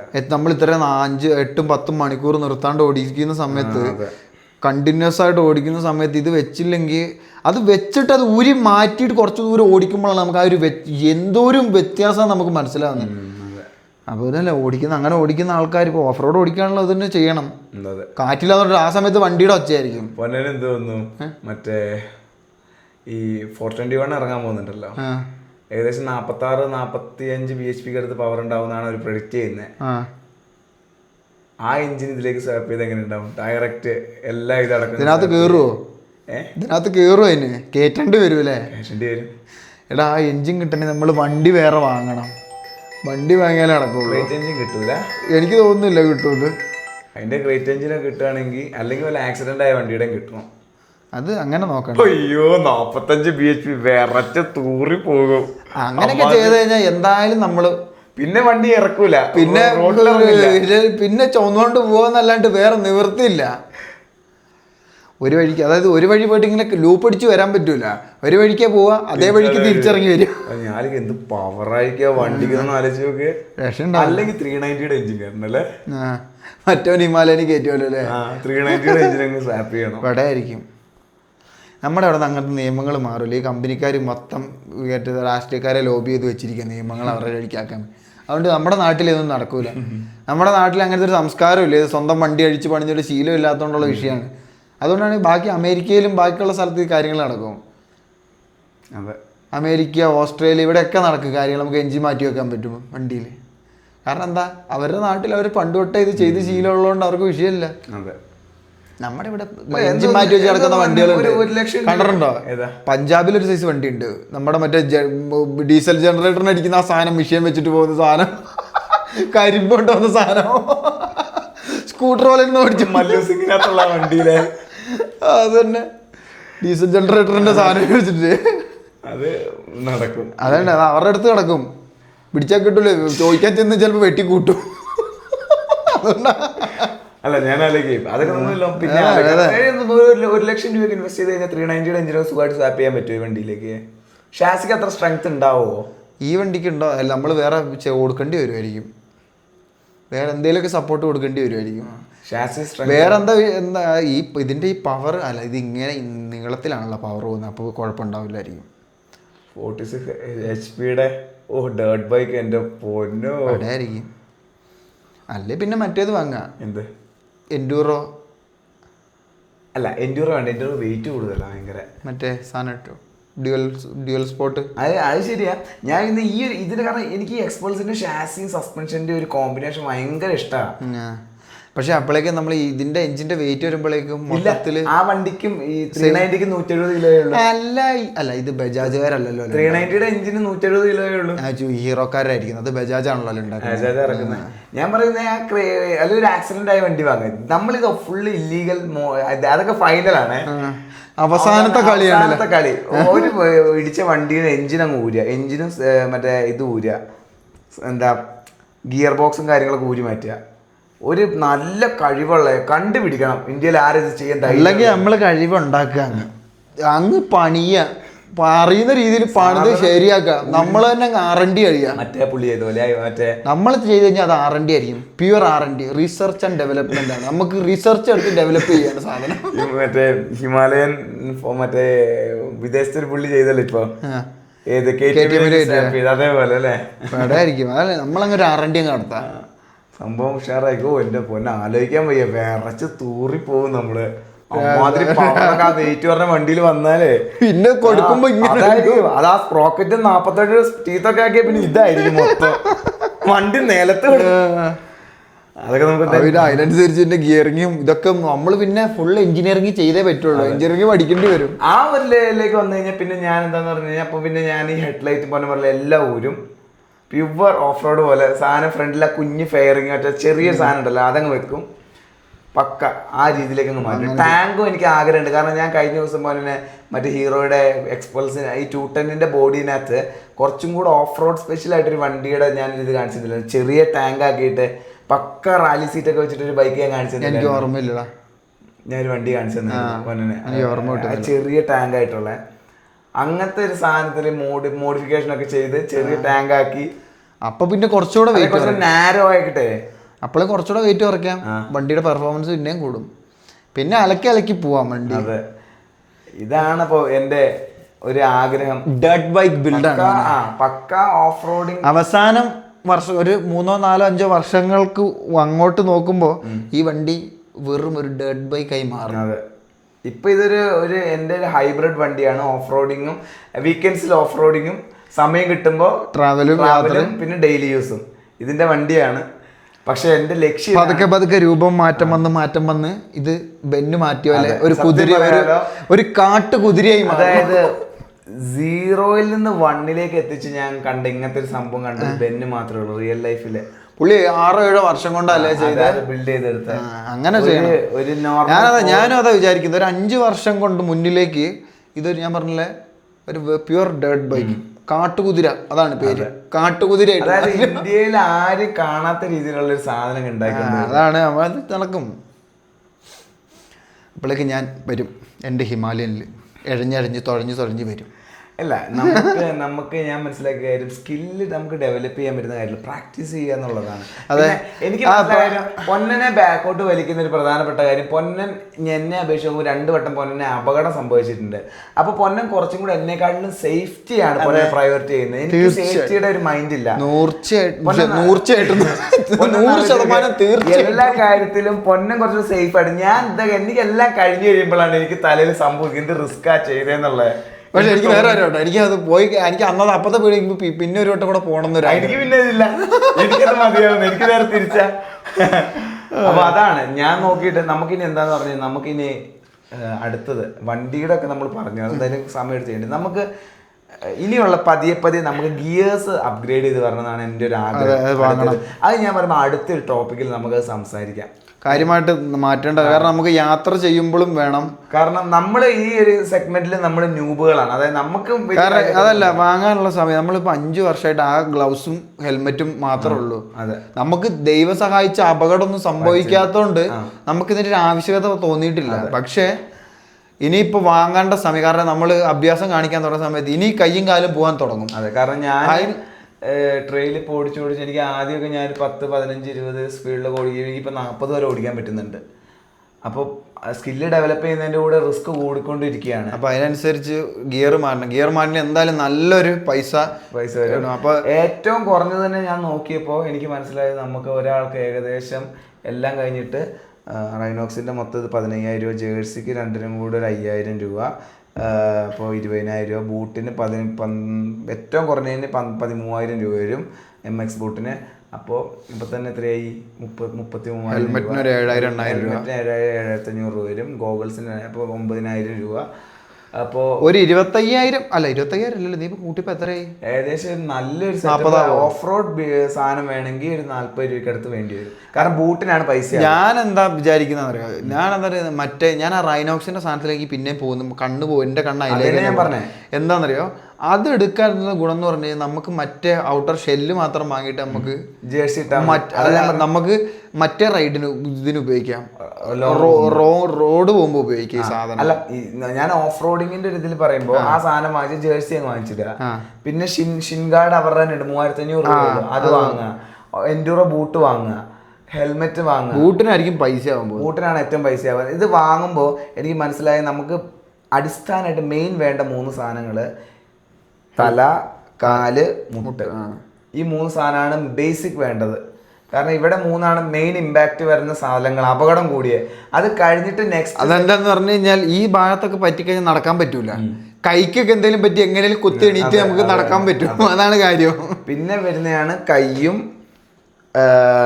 എൽബോ, ഷോൾഡർ, ലാസ്റ്റ് നെഞ്ച്, ബാക്ക്. നെഞ്ചും ബാക്ക് എന്നൊക്കെ പറയുമ്പോൾ അധികം അതൊക്കെ റോട്ടിൽ വരുമ്പോഴാണ്. നെഞ്ച് എന്താന്ന് പറഞ്ഞു കഴിഞ്ഞാൽ ഹാൻഡിൽ ബാറിൽ പോയി ഇടിക്കുക എന്നുള്ള റിസ്ക് ആണ് നെഞ്ചിന് വരുന്നത്. ശ്വാസം കിട്ടണ്ട എൻ്റെ അമ്മ. എനിക്ക് അന്ന് പണ്ട് എൻ്റെ ഫുട്ബോൾ അടിച്ച ശ്വാസം ഇത് താഴോട്ട് പോകുന്നില്ല. പക്ഷെ ഇതാണ് നമ്മൾ ഓടിക്കുന്ന ഒരു ഓഫ് റോഡ് പേസിൽ നമുക്ക് ഒരിക്കലും നെഞ്ചിലൊന്നും പോയി ഇടിക്കേണ്ട ഒരു ഗതി വരുന്ന എനിക്ക് തോന്നുന്നില്ല നമ്മൾ ഓടിക്കുന്ന. അല്ല, നമ്മളെന്ന് പറഞ്ഞാൽ അല്ല, നമ്മുടെ ഒരു രീതി നമ്മൾ ഇത് മറ്റേ റേസിങ്ങിന് വേണ്ടി ചെയ്യുന്നത്. നമ്മളൊരു പഠിക്കാനും നമ്മൾ സ്ഥലം എക്സ്പ്ലോർ ചെയ്യാന്നുള്ള രീതിക്ക് ചെയ്യുമ്പോൾ നമ്മളെ സംബന്ധിച്ചിടത്തോളം നമ്മളെന്താ സ്പീഡിന്റെ കാര്യമാണ് പറഞ്ഞു വന്നേ, നമ്മള് സേഫ്റ്റി. ആ അപ്പൊ അതാണ്. അപ്പൊ ഏറ്റവും സംരക്ഷിക്കാൻ പറ്റുന്നതൊക്കെ നല്ല രീതിയിൽ സംരക്ഷിക്കുക, വലിയ കുഴപ്പമില്ലാത്ത കാര്യങ്ങളൊക്കെ. ഇപ്പം കഴിഞ്ഞ ദിവസമൊക്കെ വീഡിയോ ഉണ്ടല്ലോ, ആഡർമാൻ്റെ വീഡിയോ ഉണ്ട്, പുള്ളി കൈ ഇവിടെ ഒന്നുമില്ല പുള്ളിക്ക് ആകെ മറ്റേ ചെസ്റ്റിലും മറ്റേ ഈ സാധനം എയർ ബാഗ് വെച്ചിട്ടാണ് പുള്ളിയുടെ പുള്ളി എപ്പോഴും മുട്ടും ബൂട്ടും അത് പക്കാണ് പുള്ളിയുടെ എല്ലാത്തിലും. പക്ഷെ ബാക്കിയുള്ളതിൽ ചിലതിൽ റൈഡിങ് ഇതിന്റെ ഗിയറിന് എന്തെങ്കിലും കാണാം, ചിലതിൽ ജേഴ്സിയിൽ ഇങ്ങനെ ചെറിയ ചെറിയ ഇതുള്ളത് കാണാം. കഴിഞ്ഞ ദിവസം ഓടിച്ചതിൽ കണ്ടില്ലേ, അതിനകത്തെന്ന് പറഞ്ഞു കഴിഞ്ഞാൽ ഇതേപോലെ കയ്യിലൊന്നും ഒന്നുമില്ല, ഗിയർ ബാഗിൽ മാത്രമാണ്. ഞാൻ പറയുമ്പോഴല്ലോ ഇതൊരു നല്ല ടോപ്പിക്കാണ്, നമുക്ക് എനിക്ക് ഇതിനകത്ത് 2-3 ചർച്ചാ വിഷയങ്ങൾ കിട്ടിയിട്ടുണ്ട്. അപ്പോൾ ഇതാണ് എൻ്റെ ഞാൻ ആഗ്രഹിക്കുന്ന ഒരു ബിൽഡ്. അപ്പം എനിക്ക് തോന്നുന്നു എന്തായാലും ഞാൻ പറയും ഈ ടോപ്പിക്കിന് എക്സ്പൾസിൻ്റെ ഓഫ് റോഡ് ബിൽഡ് എന്നുള്ളതിനേക്കാളുപരി നമുക്കൊരു ഓഫ് റോഡ് ബിൽഡ് നമ്മുടെ കയ്യിലുള്ള 2 വണ്ടിയുടെ നമുക്ക് പറയാൻ അതിൻ്റെ, കാരണം നമ്മളെന്തായാലും എക്സ്പൾസിൻ്റെ ഇത്രയും പറഞ്ഞല്ലോ, ഇനി 500 ഹിമാലയന്റെ ബിൽഡും കൂടെ സംസാരിക്കുന്നതിൽ തെറ്റെന്ന് എനിക്ക് തോന്നുന്നില്ല. കാരണം ഈ ബിൽഡും ഇതെല്ലാം ഓഫ് റോഡിങ് സെഗ്മെന്റ് ഒക്കെ എന്റെയാണ്, കാരണം ഞാനാണ് ഇതിൽ മൊത്തം അങ്ങോട്ട് നീങ്ങിയിരിക്കടാ. തെറിച്ചു പോയോ? തെറിച്ചു ഇവിടെ എത്തി, സിലിക്കോൺ ഒട്ടിച്ച് വെക്കേണ്ടി വരുമോ? ഓഫ് റോഡിങ്ങിന്റെ സെക്ഷനൊക്കെ ഞാനാണ്, അതിലെനിക്ക് ഏറ്റവും കൂടുതൽ ഇൻട്രസ്റ്റ് ഉള്ളത്, ഇതിൽ റിസർച്ച് നടത്തിയ കാര്യങ്ങളൊക്കെ. ഇപ്പോൾ ഹിമാലയന്റെ ബിൽഡ് എന്ന് പറഞ്ഞു കഴിഞ്ഞാൽ അന്യായ ബിൽഡായിരിക്കും, കാരണം ഇന്ത്യയിൽ തന്നെ അത് ഭയങ്കര കുറച്ച് പേരെ ചെയ്തിട്ടുള്ളൂ, അതായത് ഇത് റെക്കോർഡ് ചെയ്തിട്ടുള്ളൂ. ഞാൻ അത്ര റിസർച്ച് നടത്തിയിട്ടുണ്ട്, അധികം പേരെ കണ്ടിട്ടില്ല. അതായത് നമ്മൾ ചിന്തിക്കുന്നത് ഒരു 500cc ഇതാണ്, ഒരു സിംഗിൾ സിലിണ്ടർ മോൺസ്റ്ററിനെ ഉണ്ടാക്കാനാണ് നമ്മൾ വിചാരിക്കുന്നത്. 500cc ഇപ്പൊ എന്താന്ന് പറയാൻ മറ്റേ ഇതിന്റെ ക്ലച്ചും സാധനങ്ങളൊക്കെ കയറ്റി നമുക്ക് വേണമെങ്കിൽ സ്ലിപ്പർ ക്ലച്ച് ആക്കാൻ പറ്റും. അതെ. അതായത് ഞാൻ ബിൽഡ് എങ്ങനെ സിമ്പിൾ ആയിട്ട് പറഞ്ഞുതരാം. ഏകദേശം ഞാൻ എൻ്റെ ഒരു ബഡ്ജറ്റ് വെച്ച് നോക്കുമ്പോൾ 5-5.5 ലക്ഷം രൂപയുടെ ബിൽഡ് വരും, അത് മൊത്തം പണിതിറക്കണമെങ്കിൽ. അതായത് ഒരു 170 കൂട്ടിക്കോ, അത്രയും കിലോ ഉള്ള ഒരു ഓഫ് റോഡ് ഡേർട്ട് ബൈക്ക് ഹിമാലയൻ്റെ. അപ്പോൾ ഏറ്റവും വലിയ അതിനകത്ത് മോഡിഫിക്കേഷൻ വരുന്നത് 500cc ബിഗ് ബോർ കിറ്റ് ആയിരിക്കും. അതിനകത്ത് റേസിംഗ് ക്യാം വരും, ECU വരും ഇതിൻ്റെ. അത് നമുക്ക് എങ്ങനെ വേണം ചെയ്യാം, ഒന്നുകിൽ നമുക്ക് അവരുടെ തന്നെ ചെയ്യാം, അല്ലെങ്കിൽ നമുക്ക് എല്ലാം പണിതിട്ട് അവസാനം കൊണ്ടുപോയിട്ട് ഇവിടെ കൊണ്ട് കൊടുക്കാം. റേസ് ഡൈനാമിക്സ് കൊണ്ട് കൊടുത്താൽ നമ്മുടെ വണ്ടിക്ക് വേണ്ടി നമുക്ക് വേണ്ടി അവരെണ്ണം ചെയ്തു തരും, ഏറ്റവും ബെസ്റ്റ് ആയിട്ടുള്ള മാപ്പ് ചെയ്ത് തരും. അപ്പോൾ അത് നമുക്ക് ആ സമയത്ത് ഇതാക്കാം. പിന്നെ അതാണ് മെയിൻ ഒരു സംഭവം. പിന്നെ അടുത്ത ചെയ്യുന്നത് 6 സ്പീഡ് കൺവേർഷൻ ആയിരിക്കും. നമ്മുടെ 440 ഹിമാലയൻ ഇക്കൊല്ലം അവസാനം ഇറങ്ങുന്ന കേട്ടെ റൂമേഴ്സ്. പഴയ സാധനത്തെ ഇറക്കാം, അത് നോക്കിക്കോ. അത് ഇറങ്ങാൻ തുടങ്ങി കഴിഞ്ഞാൽ എനിക്കൊന്ന് മിക്കവാറും 450യുടെ ഡിമാൻഡ് പതുക്കെ കുറയും. അത് വന്നു കഴിഞ്ഞാൽ ആൾക്കാർ അവരെ ഡിസൈൻ ഒന്നും മാറ്റാണ്ടിരുന്നാൽ അതേപോലെ ആ ഷേപ്പ് അതേപോലെ വെച്ചാൽ മതി. കുറെ പേരെങ്കിലും 411 കൊടുത്തിട്ട് നേരെ 440ലേക്ക് എടുക്കും. കുറച്ചും കൂടെ ആ 411 ശരിക്കും ഇറങ്ങുന്നത് എങ്ങനെയായിരുന്നു ഇറങ്ങേണ്ടിയിരുന്നേ, ആ വണ്ടി ആയിരിക്കും ഇറങ്ങാൻ പോകുന്നത്. അതിന്റെ എല്ലാം തികഞ്ഞ വണ്ടി, അതായത് 100-110 ക്രൂസ് ചെയ്യാൻ പറ്റുന്ന 6 സ്പീഡുള്ള ഒരു നല്ല സ്മൂത്ത് വണ്ടി. അതാണ് പക്ക സാധനം. ബാക്കി ഓഫ് റോഡിന്റെ കാര്യം പറ. 6 സ്പീഡ് കൺവേർഷൻ 40 അല്ലെങ്കിൽ 42 ഓഫ് റോഡ് കയറ്റുകയാണെങ്കിൽ 42 കയറ്റുന്നതായിരിക്കും. സ്പ്രോക്കറ്റ് 520 പിച്ചിന്റെ ചെയിൻ കൺവേർഷൻ. ഓൾറെഡി എക്സലിന്റെ റിം ഉണ്ട്, നമുക്ക് വേണ്ട. YSSന്റെ ഫുൾ കിറ്റ്, ഫ്രണ്ട് അഡ്ജസ്റ്റബിളും റിയർ മോണോഷോക്കും. ആ സാധനം അതിനൊരു 4 കൊല്ലം മുന്നേ ആ സംബന്ധം കയ്യിൽ പൈസ ഉള്ളപ്പോൾ വാങ്ങിയായിരുന്നു 20,000 രൂപയ്ക്ക് സാധനം കിട്ടിയത്. ഇപ്പൊ 60,000 രൂപ എങ്ങാണ്ട് കിട്ടാനുമില്ല. ചിലപ്പോ പറയാൻ പറ്റില്ല, ഇനി മറ്റേ ഹിമാലയൻ ഇറങ്ങാൻ തുടങ്ങി കഴിഞ്ഞാൽ അവര് പിന്നെ റേറ്റ് കുറച്ച് ഇറക്കുമെന്ന് പറയാൻ പറ്റില്ല. അപ്പോൾ അത് YSSന്റെ ഫുൾ അപ്ഗ്രേഡ് കിറ്റ് സസ്പെൻഷനിൽ. പിന്നെ നമ്മൾ വിചാരിക്കുന്നത് ഒരു കാര്യം എന്താന്ന് പറഞ്ഞു കഴിഞ്ഞാൽ 21 ലിറ്ററിന്റെ ഫ്യൂൽ ടാങ്ക് അപ്ഗ്രേഡ് ചെയ്താലെന്ന് വിചാരിക്കുന്നുണ്ട് ഇവരുടെ. പക്ഷെ അതാണ്, അത് ടാങ്ക് കയറ്റുമ്പോഴേക്കും അത് ഓഫ് റോഡിന് ഭയങ്കര നഷ്ടമായിരിക്കും വെയിറ്റ് കൂടുന്നതനുസരിച്ച്. പക്ഷെ റോഡ് നോക്കാല്ല, വേറെ കാര്യമുണ്ട്, അത് അലുമിനിയത്തിന്റെ ടാങ്കാ. അല്ല ഞാൻ പറഞ്ഞ റോഡിനാണെങ്കിൽ അതല്ല, ആ ടാങ്ക് അലുമിനിയത്തിന്റെ, ഇത് സ്റ്റീലിന്റെ അല്ല, വെയിറ്റ് കുറവാ ടാങ്കിന്. അല്ല അത്ര പെട്രോൾ കൂടുമ്പോൾ അത് ഞാൻ പറഞ്ഞ സ്പേസ് കൂടും, പെട്രോൾ കൂടുമല്ലേ. പക്ഷെ അത് റോഡിനാണെങ്കിൽ എനിക്കത് കുറച്ചുകൂടെ നല്ലതായിരിക്കും. പിന്നെ ഇത് നമുക്ക് സത്യം പറഞ്ഞ ഒരു ടാങ്ക് വാങ്ങി കയറ്റിയല്ലോ ഇതിനകത്ത്.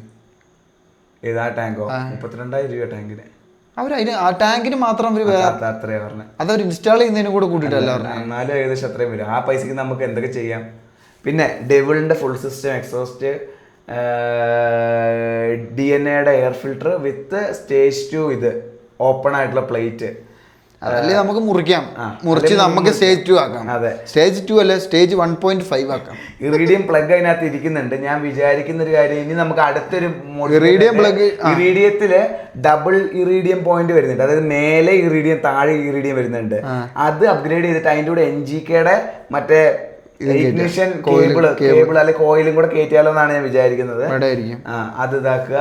പിന്നെ വരുന്നത് മീറ്റർ കൺസോൾ ഊരിയിട്ട് നമുക്ക് ഒരു GPS നാവിഗേഷൻ വരുന്ന ഓച്ചിയുടെ U6 കയറ്റിയാലോ എന്ന് വിചാരിക്കുന്നുണ്ട്. അത് അല്ല, ഞാൻ ഒരു ഫുള്ളൊരു ഓഫ് റോഡ് ബിൽഡ് ചെയ്യുകയാണെങ്കിൽ ഞാൻ മുന്നിലത്തെ ഫുള്ള് സാധനം ഡിലീറ്റ് ചെയ്ത് കളയാം. നേരെ ഒരു പ്ലേറ്റ് വെക്കാൻ ഫുള്ളം കളയാം. അല്ലെങ്കിൽ റാലി സാധനം ഇഷ്ടമാണല്ലോ അല്ലേ? അല്ല, റാലി ആക്കി കഴിഞ്ഞാൽ അതിൻ്റെ സൈഡിലത്തെ പീസ് എനിക്ക് ആ ഹിമാലയൻ്റെ ഏറ്റവും ഇഷ്ടമുള്ള ആ സൈഡിലത്തെ ടാങ്ക് ഗാർഡാണ്. അതാണെങ്കിൽ അപ്പൊ റാലി കയറ്റി കഴിഞ്ഞാൽ ടാങ്ക് ഗാർഡ് പോകും. അത് പോകും. അപ്പൊ എന്ത് ചെയ്യണമെന്ന് അറിയോ? അപ്പം അത് വെക്കുക. ഈ നടുവിലത്തെ ആ ക്ലസ്റ്റർ ഊരി മാറ്റിയിട്ട് U6 വെക്കുക. അതെന്താ അപ്പൊ എന്താ ഗുണം എന്ന് പറഞ്ഞാൽ GPS ഓഫ്ലൈൻ കിട്ടുമ്പോൾ നാവിഗേഷൻ പറ്റുമല്ലോ, നല്ലതായിരിക്കും. അത് ചെയ്യുക. പിന്നെ നമ്മൾ വിചാരിക്കുന്ന ഒരു ഇതെന്താന്ന് പറഞ്ഞു കഴിഞ്ഞാൽ, ഞാൻ എല്ലാം എഴുതി വെച്ചിട്ടുണ്ടായിരുന്നു, പെട്ടെന്ന് ഇതാക്കുമ്പോൾ മറന്നു പോവാണല്ലോ. ഈ 500cc ആ ഒരു ഇത് നമ്മൾ ചെയ്ത് കഴിയുമ്പോൾ ഞാൻ വിചാരിക്കുന്ന എക്സ്പെക്റ്റേഷൻ ഏകദേശം 40 bhp. സ്പ്രോക്കറ്റിന്റെ കാര്യം പറഞ്ഞല്ലേ? സ്പ്രോക്കറ്റ് പറഞ്ഞു 42 Gs പറഞ്ഞായിരുന്നു. കാരണം അത് നമ്മൾ തന്നെ കസ്റ്റം ബിൽഡ് ചെയ്തെടുത്ത സ്പ്രോക്കറ്റ് എടുക്കണം. അതെ, അത് വേണ്ടി വരും. ഇത് എല്ലാം കഴിഞ്ഞ് വരുമ്പോഴേക്കും ഏകദേശം 40 to 40 കറക്റ്റ് ഇത് കിട്ടി കഴിഞ്ഞാൽ അത്രയും bhp പവറും 50 എണ്ണത്തിൻ്റെ അടുത്ത് ടോർക്കും വരും ഈ സാധനം. നമ്മൾ കൃത്യമായിട്ട് ബിൽഡ് ചെയ്ത് എടുത്തു കഴിഞ്ഞാൽ, അല്ലെങ്കിൽ ഒരു 35 കൂട്ടി, മിനിമം ഒരു 35 bhp എങ്കിലും പവറാകും വണ്ടിക്ക്. ആ ഒരു സാധനം വന്ന ആ ഒരു വെയിറ്റിലേക്ക് കൊണ്ടുവന്നു കഴിഞ്ഞാണ്ടല്ലോ, എൻ്റെ പൊന്നോ, ഇതായി ബെസ്റ്റ് ട്രാക്ടർ ഇന്ത്യയിൽ ഇറങ്ങിയ. പിന്നെ അങ്ങ് നിരത്തുക പോയിട്ട് എല്ലായിടത്തും ഒരു രക്ഷ ഉണ്ടാവില്ല ആ ബിൽഡ്. എനിക്ക് ഞാൻ കണ്ട അതല്ല, ഇതിപ്പോ നമ്മൾ ചിന്തിച്ചത് മുഴുവൻ ഒരു ഫേസ് ആയിട്ടുള്ള ഇതാണ്. ഇപ്പത്തെ എന്താ പറയുക, ഫസ്റ്റ് നമ്മൾ ആ ഫേസിൽ ചെയ്തതെല്ലാം എന്ന് പറഞ്ഞാൽ മിനിമൽ ആയിട്ടുള്ള, നമുക്ക് കുറച്ച് ഇതായിട്ടുള്ള, നമ്മൾ അങ്ങനത്തെ പെർഫോമൻസ് ഇതൊന്നും ചെയ്തിട്ടില്ല. ഇതിൽ ഈ ഞങ്ങൾ ഹിമാലയൻ ഇത്രയും കാലം ചെയ്തതിൽ ഏറ്റവും സീരിയസ് ആയിട്ട് ചെയ്ത അപ്ഗ്രേഡ് ടാക്കസാക്കോയുടെ റിം കയറ്റി ചെയ്താണ്. അതൊരു അന്യായ സീരിയസ്. കാരണം അതൊക്കെ എന്ന് പറയുമ്പോൾ ഒരു ഫേസ് 2 ഒരു ഇതാണ്, ഫേസ് 2 അല്ലെങ്കിൽ ലാസ്റ്റ് ആയിട്ട് വരുന്ന ഒരു ഫേസ് 2 ഇതാണ്. പക്ഷെ അത് നല്ല ഇതായിരുന്നു. ഇനിയിപ്പോ നമ്മൾ അടുത്തതെന്ന് പറയുമ്പോൾ, ഇപ്പൊ എന്ന് പറയുമ്പോൾ സ്പാർക്ക് പ്ലഗ് ഇതും മാത്രമേ നമ്മൾ എന്തേലും വേറെ കയറ്റിയിട്ടുള്ളൂ. ബാക്കി എല്ലാം വണ്ടി സ്റ്റോക്ക് ഏതാണോ അത് തന്നെയാണ്. ഇനിയാണ് നമ്മുടെ അല്ലാണ്ട് നമ്മൾ കയറ്റി എന്താന്ന് പറഞ്ഞാൽ വയട്ടാറയുടെ മറ്റേ സ്റ്റാൻഡിന്റെ, അതാണ് നമ്മളങ്ങനെ വളരെ ചെറിയ, പിന്നെ ഒരു മറ്റേ ടെയിൽ റാക്ക്, അത് സ്റ്റോക്ക്. അതെന്ന് പറഞ്ഞു കഴിഞ്ഞാൽ അതിനകത്ത് ആ വീലും മറ്റേത് ഒഴിച്ചു കഴിഞ്ഞാൽ ബാക്കി എല്ലാം. വേറൊരു കാര്യം നോക്ക്, പൊന്നന്റെ ഒരു റൈഡിങ് സ്റ്റൈൽ വെച്ചിട്ട് ആ വണ്ടി പെർഫെക്റ്റാ. എന്നോട് ആ വണ്ടി ഉണ്ടല്ലോ, ഈ വണ്ടിയുടെ കാര്യം ഞാൻ എപ്പോൾ സർവീസ് സെന്ററിൽ കൊടുത്തു കഴിഞ്ഞാലും അവിടെ ഒരു ചെക്കൻ ഉണ്ടായിരുന്നു. അതിപ്പോൾ അവനില്ല, കുറച്ച് കാലം മുന്നേ കേട്ടോ. ഞാൻ എപ്പോൾ കൊടുത്തു കഴിഞ്ഞാൽ അവൻ എന്നോട് പറയും, ചേട്ടാ ഈ വണ്ടി എന്താ ഇങ്ങനെ ഇരിക്കുന്നത്, ബാക്കിയുള്ള വണ്ടികളെ പോലെ അല്ലേ ഈ വണ്ടി ഇങ്ങനെ. അപ്പോൾ ഞാൻ അവരോട് എപ്പോഴും പറയുന്നത്, ഞാൻ വണ്ടി കൊടുത്ത് ഓടിക്കുന്നത് ഫുൾ. നമ്മൾ ആ വണ്ടി എങ്ങനെയാണ്, വണ്ടിയുടെ റെസ്പോൺസ് അനുസരിച്ച് നമ്മൾ വണ്ടി ഓടിക്കും. ഞാൻ എപ്പോഴും അവനോട് പറയല്, എനിക്കത് ഇതേപോലെ വേറെ എടുത്തിട്ട് എന്നോട് കൈ യൂസ് എപ്പോഴും എവിടുന്ന ജിമ്മിന്നാണ് എവിടുന്ന് ചോദിച്ചത്, ഇതെന്താ ഈ വണ്ടിയുടെ ഒച്ച മാത്രം ഇങ്ങനെ ഇരിക്കുന്നതെന്ന്. പിന്നെ ഇപ്പൊ നമ്മുടെ ഹിമാലയൻ ആരെല്ലാം ഓടിച്ചു കഴിഞ്ഞാൽ ഞെട്ടിപ്പോകും. കാരണം ഇത് ഒരിക്കലും പ്രതീക്ഷയില്ല അമ്മാതിരി വണ്ടി കിടത്താൻ പറ്റുന്ന. ഇപ്പൊ ഒരു പൾസറൊക്കെ ഓടിക്കുന്ന പ്രതിയിൽ ഓടിക്കാൻ പറ്റും. വണ്ടി എന്ന് പറഞ്ഞാൽ അലക്കി പോവാം. പിന്നെ എന്താ ഇപ്പൊ എന്താന്ന് പറഞ്ഞാൽ, ഇപ്പൊ 4-5 വർഷം പറയാ വണ്ടിയുടെ ഏകദേശം ആ വണ്ടി എനിക്ക് സ്കില്ല് വണ്ടി എനിക്ക് മേളിലായി. കാരണം എനിക്ക് ആ വണ്ടി എന്ന് പറയുമ്പോൾ അന്ന് എനിക്ക് എപ്പോഴാണ് തോന്നിയത്, നമ്മൾ ആലപ്പുഴ പോയപ്പോഴാണ് എനിക്ക് തോന്നിയത്. കാരണം ഓടിക്കുമ്പോൾ എനിക്ക് വണ്ടി നിയന്ത്രിക്കാൻ പറ്റുന്നില്ല, പക്ഷെ എന്നാൽ വണ്ടി എനിക്ക് ഞാൻ ഉദ്ദേശിക്കുന്ന പവർ വണ്ടി നിന്നില്ല. അപ്പോഴാണ് ഞാൻ ഇവനോട് പറയാൻ തുടങ്ങിയത്, നമുക്ക് ഫേസ് 2 സമയമായിട്ടുണ്ട്. അപ്പോൾ ഫേസ് 2 എന്തൊക്കെയാണ് വരുന്നതെന്ന് പറഞ്ഞു കഴിഞ്ഞാൽ, exhaust, air filter, spark plug already ഉണ്ട്. വേണമെങ്കിൽ കുറച്ച് നല്ലൊരു സ്പാർക്ക് പ്ലഗ് വേണമെങ്കിൽ കുറച്ചുകൂടെ നല്ലൊരു സാധനം വേണമെങ്കിൽ കയറ്റാം. കോയില്, ഫ്യൂവലെക്സ്, പിന്നെ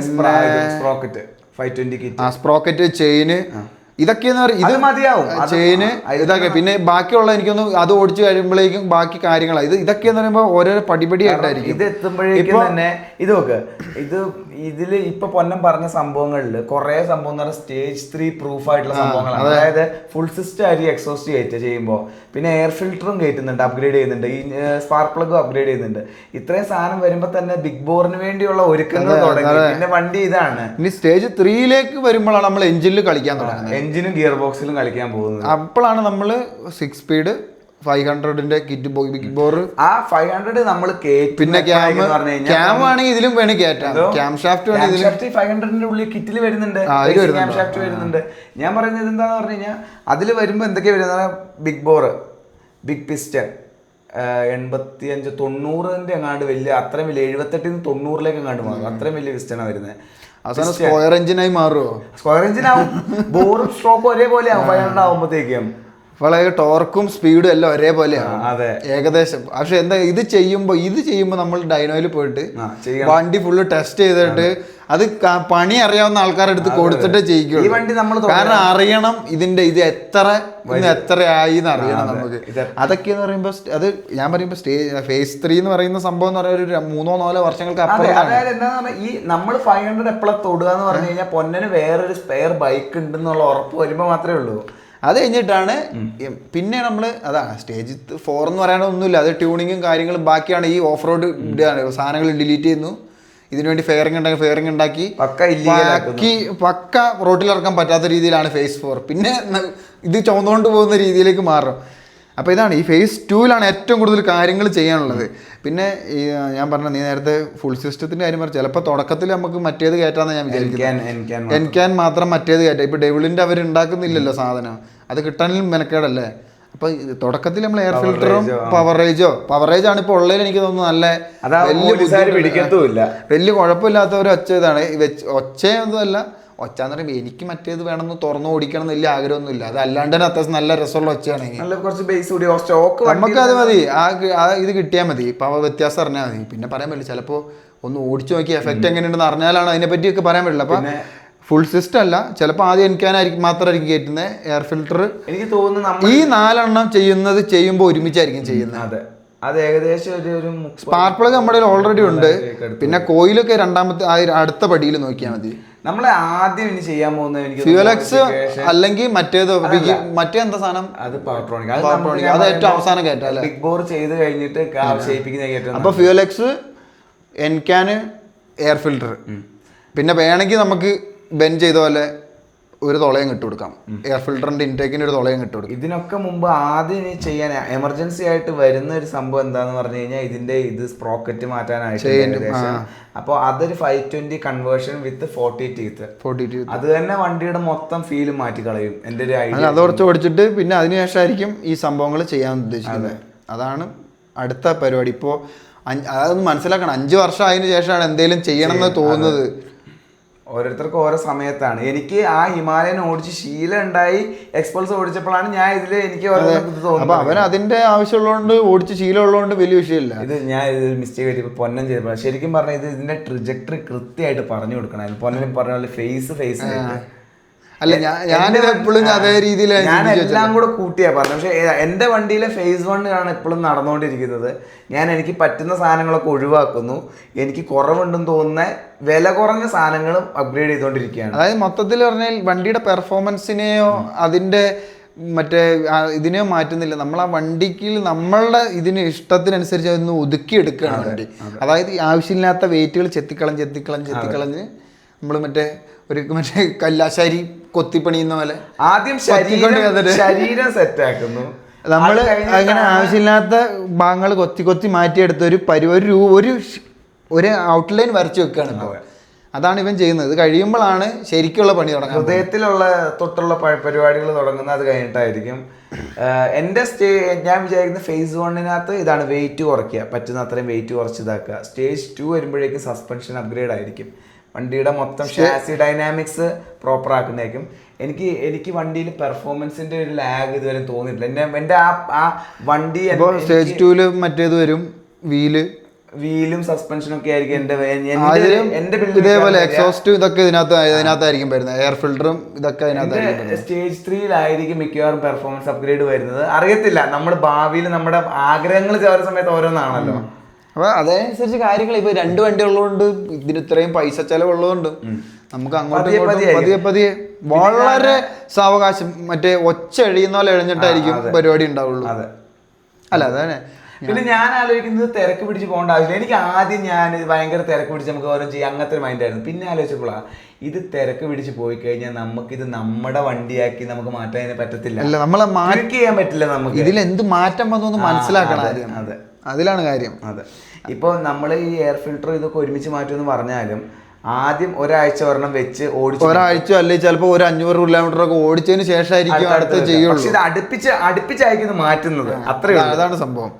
നമുക്ക് അറിയണം. അല്ലെങ്കിൽ ചിലപ്പോൾ എക്സോസ്റ്റ് മാത്രം മാറ്റിയാൽ എന്താണ് വ്യത്യാസം, ഇത് നമുക്ക് മനസ്സിലാവണം. ഇത് എന്നാലാണ് നമുക്ക് ആ വണ്ടി എങ്ങനെയാണ് അതിനോട്ട് ഇണങ്ങുന്നതെന്ന് നമുക്ക് പറയാൻ പറ്റില്ല. ഇത് വണ്ടിയിൽ നമ്മൾ പരീക്ഷിക്കുകയാണ്. ഈ പരീക്ഷണത്തിലൂടെ നമ്മൾ പഠിക്കുക. അതെ, അത്രേ ഉള്ളൂ സാരം. അപ്പൊ അതാണ് നമ്മുടെ ബൈക്കിന്റെ വിശേഷങ്ങൾ. അതാണ് നമ്മുടെ ഒരു 5 വർഷത്തിനുള്ളിൽ ഇവിടുന്ന് ഒരു കാട്ടുകുതിര ഇറങ്ങുന്നതായിരിക്കും. അതെ, 1 or 2 അത് നമ്മുടെ ഓരോരോ സാമ്പത്തിക ഇതും അതേപോലെ നമ്മളുടെ എന്താ പറയാ സാഹചര്യങ്ങൾ അനുസരിച്ചാണ് ഇത് ഇരിക്കുക. എന്റെ സാധനം പടക്കുതിര ആയിരിക്കും. അതെ, രണ്ടും ഒരുമിച്ച് ഇറക്കണം എന്നാണ് ആഗ്രഹം. പക്ഷെ എനിക്ക് തോന്നുന്നു നമ്മുടെ സിറ്റുവേഷൻ അനുസരിച്ച് അതെ, എന്റെ വണ്ടിക്കാണ് ഇപ്പൊ കുറച്ചും കൂടി ഇമ്പോർട്ടൻസ് ഞാൻ കൊടുക്കുന്നത്. കാരണം കുറച്ചും കൂടി ഒരു ഓഫ് റോഡിന്റെ ഇതിലുള്ള വണ്ടി എന്റെയാണ്. 2 വണ്ടിയിലും ഹിമാലയൻ കുറച്ചും കൂടി ട്രാവൽ ഫ്രണ്ട്ലി ആയിട്ടുള്ള വണ്ടിയാണ്. അതിൽ ഇപ്പൊ ചെയ്തിരിക്കുന്ന മോഡിഫിക്കേഷനിൽ പൊന്നനാണ് ആ വണ്ടി ഓടിക്കുന്നത്. പൊന്നന്റെ സ്കിൽസിന്റെ മേലെയാണ് ആ വണ്ടി ഇപ്പൊ. കാരണം എനിക്ക് എന്താ പറയുക, അതിന്റെ സസ്പെൻഷന്റെ ഇത് വ്യത്യാസം എനിക്ക് അറിയാൻ തുടങ്ങി. കാരണം സസ്പെൻഷൻ നന്നായിട്ട് സ്പ്രിങ്ങിന് എന്തോ കാര്യമായിട്ട് പറ്റിയിട്ടുണ്ടോ എന്ന് എനിക്ക് സംശയമുണ്ട്. കാരണം നന്നായിട്ട് ഭയങ്കര സോഫ്റ്റ് ആയാലും എനിക്ക് തോന്നുന്നുണ്ട്. അപ്പൊ ഇനി പതുക്കെ അതും അതിന് സമയമുണ്ട്. പിന്നെ പതുക്കെ മറ്റേ ബെൻ ചെയ്ത പോലെ എന്തെങ്കിലും ഉള്ളിൽ എന്തെങ്കിലും മറ്റേ പ്രീലോഡിന്റെ സെറ്റപ്പ് അങ്ങനെ എന്തെങ്കിലും ചെയ്യേണ്ടി വരും എനിക്ക് തോന്നുന്നു. അപ്പൊ എന്താന്ന് പറഞ്ഞാൽ പൊന്നന്റെ സ്കില്ല് അതിന്റെ മേലേക്ക് എത്തിക്കഴിയുമ്പോഴാണ് നമ്മൾ അടുത്ത ചെയ്തിട്ട് കാര്യമുള്ളൂ. എനിക്കിപ്പോ എന്റെ ആ വണ്ടി ഓടിച്ചപ്പോൾ എനിക്ക് അങ്ങനെ ഒരു ഇത് തോന്നൽ വന്നുകൊണ്ടാണ് ഞാനിപ്പോ അടുത്ത ചെയ്യുന്നത്, അടുത്ത ഘട്ടത്തിലേക്ക് പോകുന്നത്. അപ്പോൾ പക്ഷെ എനിക്ക് അതിന്റെ സസ്പെൻഷനിലെ കാര്യത്തിലൊന്നും ഇപ്പോഴും എനിക്ക് എന്റെ കഴിവിന്റെ അപ്പുറം എത്തുന്നൊന്നും എനിക്ക് തോന്നുന്നില്ല. അതൊക്കെ കുറെ കാലം സമയം എടുക്കുമായിരിക്കും. കാരണം എന്താന്ന് പറഞ്ഞാൽ ഞാൻ സസ്പെൻഷന്റെ കാര്യം പ്രത്യേകിച്ച് എടുത്തു പറയുന്നത്, എനിക്ക് ഓഫ് റോഡ് പോകുന്ന സമയത്ത് ഈ സാധനം ഇത് തട്ടുമ്പോഴേക്ക് താഴേക്ക് അങ്ങ് പോകുക. നമ്മൾ ഇതായിരിക്കും അതിൽ ഓയിൽ മാറ്റാനായല്ലോ, ചിലപ്പോൾ അതിന്റെ ആവാൻ സാധ്യതയുണ്ട്. ഓയിൽ മാറ്റി ചിലപ്പോൾ ഇത് കഴിഞ്ഞ ദിവസം അന്ന് പറഞ്ഞില്ലേ, അന്ന് മറ്റേ പവർ ഇല്ലാന്ന് പറഞ്ഞപ്പോൾ എയർ ഫിൽറ്റർ മാറ്റിട്ട് ചിലപ്പോൾ തീരാന്ന് വെച്ചാൽ അതേപോലെ തന്നെ ഇതേ സംബന്ധം ചിലപ്പോൾ ഓയിൽ മാറ്റി ഇത് മാറ്റേണ്ട ആവശ്യമേ ഉണ്ടാവില്ല. വ്യത്യാസം മാറും. ഇവിടെ ഇപ്പൊ ഈ ലെവലിൽ ഇരിക്കുന്ന പിന്നെ പഴയ പോലെ മേളിലേക്ക് വരും. പിന്നെ ആ ഹിമാലയനിൽ എനിക്ക് തോന്നുന്നു കോൺബെയറിംഗ് ഒന്ന് തുറന്നു നോക്കണം. അതിനെന്തോ കാര്യമായിട്ട് പറ്റിയിട്ടുണ്ടോ സംശയമുണ്ട്. പിന്നെ അതുമല്ല സിംഗാമ സാധനങ്ങളൊക്കെ ഗ്രീസ് ചെയ്യാനുണ്ട്. അത് എനിക്ക് ഊരാനും ഇതാക്കാനും മെനക്കേടാണ്. അതെ, ഒന്നാമത്തെ കാര്യം നമുക്കൊരു പാഡോക്കോ ആ സാധനം ഈ വണ്ടി കുനിഞ്ഞിരുന്ന് അങ്ങനെ പണിയാൻ പറ്റൂല. അത് പൊങ്ങി നിൽക്കുന്ന സാധനം വേണം എന്നാലേ നടക്കുള്ളൂ. അപ്പൊ അല്ല എന്ത് ചെയ്യണം, വണ്ടി കിടത്തണം അങ്ങോട്ട്. അല്ല കിടത്തിയിട്ട് സിംഗാമ ഊരാൻ പറ്റുമോ? അതിനിപ്പോ എന്താ, കിടത്തിയ സുഖമായില്ലേ സാധനം പൊന്തിയാൻ. എനിക്കറിയില്ല, അതിനെപ്പറ്റി ഞാൻ ചിന്തിച്ചിട്ടില്ല. എൻ്റെ മനസ്സിൽ എനിക്ക് കുറച്ച് ഇതായി കഴിയുമ്പോൾ ആ ഒരു സ്റ്റാൻഡ് വാങ്ങണമെന്ന് ആഗ്രഹമുണ്ട്, മുകളിലേക്ക് പൊക്കാൻ പറ്റുന്നത്. എന്തായാലും നമുക്ക് നോക്കാം. അപ്പോൾ ഇതൊക്കെ തന്നെയാണ് നമ്മുടെ വിശേഷങ്ങൾ. ഇത് ഞാൻ വീണ്ടും പറയാണ്, ഒറ്റ ഒരു പെട്ടെന്നുള്ള ഒരു പ്ലാൻ അല്ല, ഒരു എൻ്റെ ഘട്ടമായിട്ട് ഒരു 12 to 15 മാസത്തിനുള്ളിൽ അല്ലെങ്കിൽ ഒരു 24 മാസത്തിനുള്ളിൽ 2 കൊല്ലത്തിനുള്ളിൽ ചെയ്യണം എന്നാണ് ഞാൻ ആഗ്രഹിക്കുന്നത്. എൻ്റെ വണ്ടിയുടെ ബിൽഡ് പൊന്നൻ്റെ വണ്ടിയുടെ കുറച്ചും കൂടെ ലോങ് ആയി. കാരണം അത് ഭയങ്കര ഹെവി ആയിട്ടുള്ള മോഡിഫിക്കേഷൻ അതിൽ ചെയ്യുക. അത് എന്തായാലും കുറച്ചും കൂടെ സമയം വണ്ടി അല്ലാണ്ടായി മാറും. അപ്പൊ നമുക്ക് സമയം എടുത്ത് ചെയ്യാൻ പറ്റും. അത് മാത്രമല്ല വേറൊരു വണ്ടി നമുക്ക് സ്പെയറിന് വേണ്ടി വരും. ഇൻ കേസ് എന്തെങ്കിലും പറ്റിക്കഴിഞ്ഞു കഴിഞ്ഞാൽ അതായത് നമുക്ക് ഭിത്തിക്കയറ്റി വെക്കേണ്ടി വരും. അല്ല, അത് അങ്ങനെ പറ്റുമെന്ന് എനിക്ക് തോന്നുന്നില്ല. കാരണം നമ്മളത് പ്രൊഫഷണൽസിന്റെ അടുത്ത് കൊണ്ടുപോയിട്ടാണ് എഞ്ചിനിലെ പരിപാടികൾ ചെയ്യിപ്പിക്കാന്ന് വിചാരിക്കും. നമ്മൾ സ്വന്തം തൊടത്തില്ല. അതൊക്കെ നല്ലതായിരിക്കും. പക്ഷെ അത് ഭയങ്കര വലിയ പ്രൊജക്റ്റാണ്. അപ്പോൾ അതിന് വേറൊരു വണ്ടി നമ്മുടെ കയ്യിൽ, അതിന് നമുക്ക് സാമ്പത്തികമായിട്ടും നമുക്ക് അല്ലാണ്ട് മാനസികമായിട്ട് സമയവും സൗകര്യങ്ങളും വേണം. എൻ്റെ വണ്ടിയിൽ ചിലപ്പോൾ ഞാൻ നോക്കിയിട്ട് എൻ്റെ വണ്ടിയിലെ ബിൽഡ് ടോട്ടൽ കോസ്റ്റ് ഞാൻ നോക്കി ഏകദേശം 2-2.25 ലക്ഷം രൂപയ്ക്ക് മൊത്തം തീരും ഞാൻ ആഗ്രഹിച്ച രീതിയിൽ. പൊന്നൻ്റെ വണ്ടിയിൽ പക്ഷേ ഞാൻ കണ്ടിടത്തോളം 5 ലക്ഷം രൂപയ്ക്ക് അടുത്തെങ്കിലും വേണ്ടി വരും എല്ലാം കഴിയുമ്പോഴേക്കും. സസ്പെൻഷൻ തന്നെ വാങ്ങുമ്പോഴേക്കും മോഡിഫിക്കേഷൻ ആക്കണം. സസ്പെൻഷൻ വാങ്ങി വരുമ്പോഴേക്കും 55,000 30,000 കൂടി വരുമ്പോഴത്തേക്കും ഈ എഞ്ചിന്റെ ബിൽഡ് മൊത്തം വരുമ്പോഴേക്കും 1 ലക്ഷം രൂപയ്ക്ക് അടുത്ത് വരും എല്ലാം പണിത് വരുമ്പോഴേക്കും. പിന്നെന്താ എക്സൽ നമ്മൾ വെച്ചു, അത് 25,000 രൂപയായി.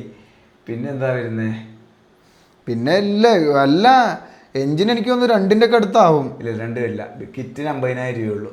മറ്റേ ഗിയർ ബോക്സ് ക്ലച്ച് ഇല്ല, ഗിയർ ബോക്സിന്റെയും സ്ലിപ്പർ ക്ലച്ചിന്റെയും വരുമ്പോഴേക്കും ഒരു 20,000 രൂപയ്ക്ക് അടുത്ത് വരത്തു. പിന്നെ ഇത് പണിയാനായിട്ട് നമുക്ക് ലേബർ ആയിരിക്കും, ലേബർ ഉണ്ടാവും. മറ്റേ TNT-കാർ അന്ന് ഗിയർ ബോക്സും ബിഗ് ബോറും കൂടെ അവർ പറഞ്ഞത് 25,000 രൂപയാണ് പറഞ്ഞിട്ടുള്ളൂ പണിത് കിട്ടുന്നതിന്. പക്ഷെ അതിനകത്ത് എന്താന്ന് പറഞ്ഞാൽ ബിഗ് ബോർ അവര് മറ്റേ ഇത് ചെയ്യുന്നത്.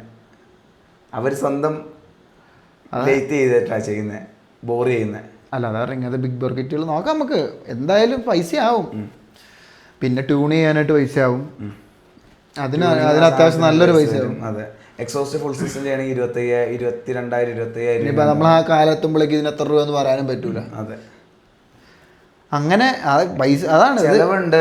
വളരെ ഘട്ടം ഘട്ടമായിട്ട് ഇപ്പം ഓരോരോ മാറ്റങ്ങൾ വരുത്തി അത് ഉപയോഗിച്ച് നോക്കി. ഇനിയിപ്പോൾ ഇവൻ റാലി സീറ്റ് ഇട്ട്, ആ റാലി സീറ്റ് ഇട്ട് കുറച്ച് ദൂരം ഓടിച്ച് ലോങ് പോയി, ഓഫ് റോഡ് പോയി, ട്രെയിൽസ് കുറച്ച് പോയി. ഇപ്പം ഞാൻ പറയുന്നത് മാറ്റി ചെറിയ ചെറിയ നമുക്ക് ചെയ്യാൻ പറ്റിയ മോഡിഫിക്കേഷനിൽ വലിയ വലിയ റിസൾട്ട് കിട്ടുന്ന മോഡിഫിക്കേഷൻ ചെയ്യാന്നുള്ളതാണ് ഞാൻ വിചാരിക്കുന്നത്. കുറഞ്ഞ പൈസയ്ക്ക് നമുക്ക് നല്ല റിസൾട്ട് തരുന്ന സാധനങ്ങൾ എന്തൊക്കെയാണ്? ഇപ്പോൾ റാലി സീറ്റ് 1400 രൂപ ഞാൻ കൊടുത്തുള്ളൂ അതിന്. പക്ഷെ ആ 1400 രൂപയ്ക്ക് ഒരു 10,000 രൂപയുടെ വണ്ടിയുടെ ക്യാരക്ടർ മാറി, മൊത്തത്തിൽ മാറ്റിക്കളഞ്ഞ ആ സാധനം. ഇനി എന്താന്ന് പറഞ്ഞാൽ നമ്മുടെ റൈഡർ ട്രയാങ്കിൾ മാറണം, വണ്ടിയിൽ നമ്മൾ ഇരിക്കുന്ന മുഴുവൻ മാറിപ്പോയി. അതായത് നമ്മളൊരു കംഫർട്ട് ഒരു പൊസിഷനിൽ നമ്മൾ നേരെ അറ്റാക്കിംഗ് പൊസിഷനിലേക്കാണ് ഇപ്പോൾ ഇരിക്കുന്നത്. നമുക്ക് ഇരിക്കണോ ഇരിക്കാം, അങ്ങനെ ഒരു വിഷയമില്ലാത്ത രീതിയിൽ ആ വണ്ടിയെ കറക്റ്റ് ഒരുക്കാൻ പറ്റുന്ന രീതിയിൽ. കാരണം പൈസ ഉള്ള ആൾക്കാർ ആദ്യം വാങ്ങുകയാണെങ്കിൽ നല്ലതായിരിക്കും. ഞാൻ കുറേ പേരുടെ കമൻ്റ് ഉണ്ട്, ഈ റാലി സീറ്റ് ചന്തിക്ക് വേനെയാണ്. ഒന്നാമത്തെ കാര്യം യാത്ര പോകാത്തതുകൊണ്ട് അത് പറയാൻ പറ്റില്ല. പക്ഷേ ഒരു കാര്യം 100% പറയാം, ആദ്യത്തെ ആ ഇരുത്തത്തിൽ ആ സാധനം തന്ന ഒരു കോൺഫിഡൻസും അതിൻ്റെ ഒരു വ്യത്യാസം ഉണ്ടല്ലോ. നമ്മളാ വണ്ടി പുതിയൊരു വണ്ടിയായി മാറി. അത് പറ്റുന്നവരെ ചെയ്തോളുക. ഇനിയിപ്പോൾ നമ്മൾ ഓടിച്ചു കഴിഞ്ഞിട്ട് ചന്തിക്ക് വേനയാണെങ്കിൽ പറയുന്നതായിരിക്കും. 5 താഴെയുള്ളവര് കുറച്ചും കൂടെ നല്ല സ്കില്ല് വേണ്ടി വരും അത് മാനേജ് ചെയ്യണമെങ്കിൽ. നമുക്ക് എന്തായാലും നമ്മളൊരു ലോങ് പോയാലാണ് ഇതിനെപ്പറ്റി പറയാൻ. കാരണം നമ്മൾ അന്ന് ഓടിച്ചൊരു 5 മണിക്കൂർ നിർത്താണ്ട് ഓടിച്ചു നോക്കിയാൽ. ഹൈറ്റിന്റെ കാര്യം പറഞ്ഞു. അല്ല, ഞാനെന്താ പറഞ്ഞ ആ സീറ്റിന്റെ കംഫർട്ടിന്റെ കാര്യം പറഞ്ഞില്ല. പക്ഷെ എനിക്ക് എന്റെ പേഴ്സണൽ അഭിപ്രായത്തിൽ അന്ന് നമ്മൾ ആ ഓടിക്കൽ തന്നെ എനിക്ക് ഭയങ്കര സുഖം തോന്നി മറ്റേനെ വെച്ച് നോക്കുമ്പോ. ഒരു 10-20 കിലോമീറ്ററല്ലേ പോകുള്ളൂ. അതെ, ആ സുഖം എത്രത്തോളം നേരം നിൽക്കും എന്നുള്ളതാണ് നമുക്ക് നോക്കാം. എപ്പോഴേലും ഒരു അത്യാവശ്യം ഒരു 200 കിലോമീറ്ററിന്റെ റൈഡ് പോയി നോക്കാം. അപ്പൊ മറ്റേ കോയമ്പത്തൂർ ഇപ്പൊ ട്രിപ്പ് വരുന്നുണ്ടല്ലോ, അത് ആ വണ്ടി കൊണ്ട് പോയ കൃത്യം. മറ്റേ ചേട്ടായി ഉള്ളത് കൊണ്ട് അവനെ ബുദ്ധിമുട്ടിക്കണ്ട, മറ്റേ വണ്ടി കൊണ്ട് ഹിമാലയം കൊണ്ട് പോവാം. അല്ല, അപ്പൊ ഇതാണ് പറഞ്ഞ് കാട് കയറി. നമ്മൾ പറഞ്ഞ കാര്യത്തിന് പിന്നെ ഇതാണ്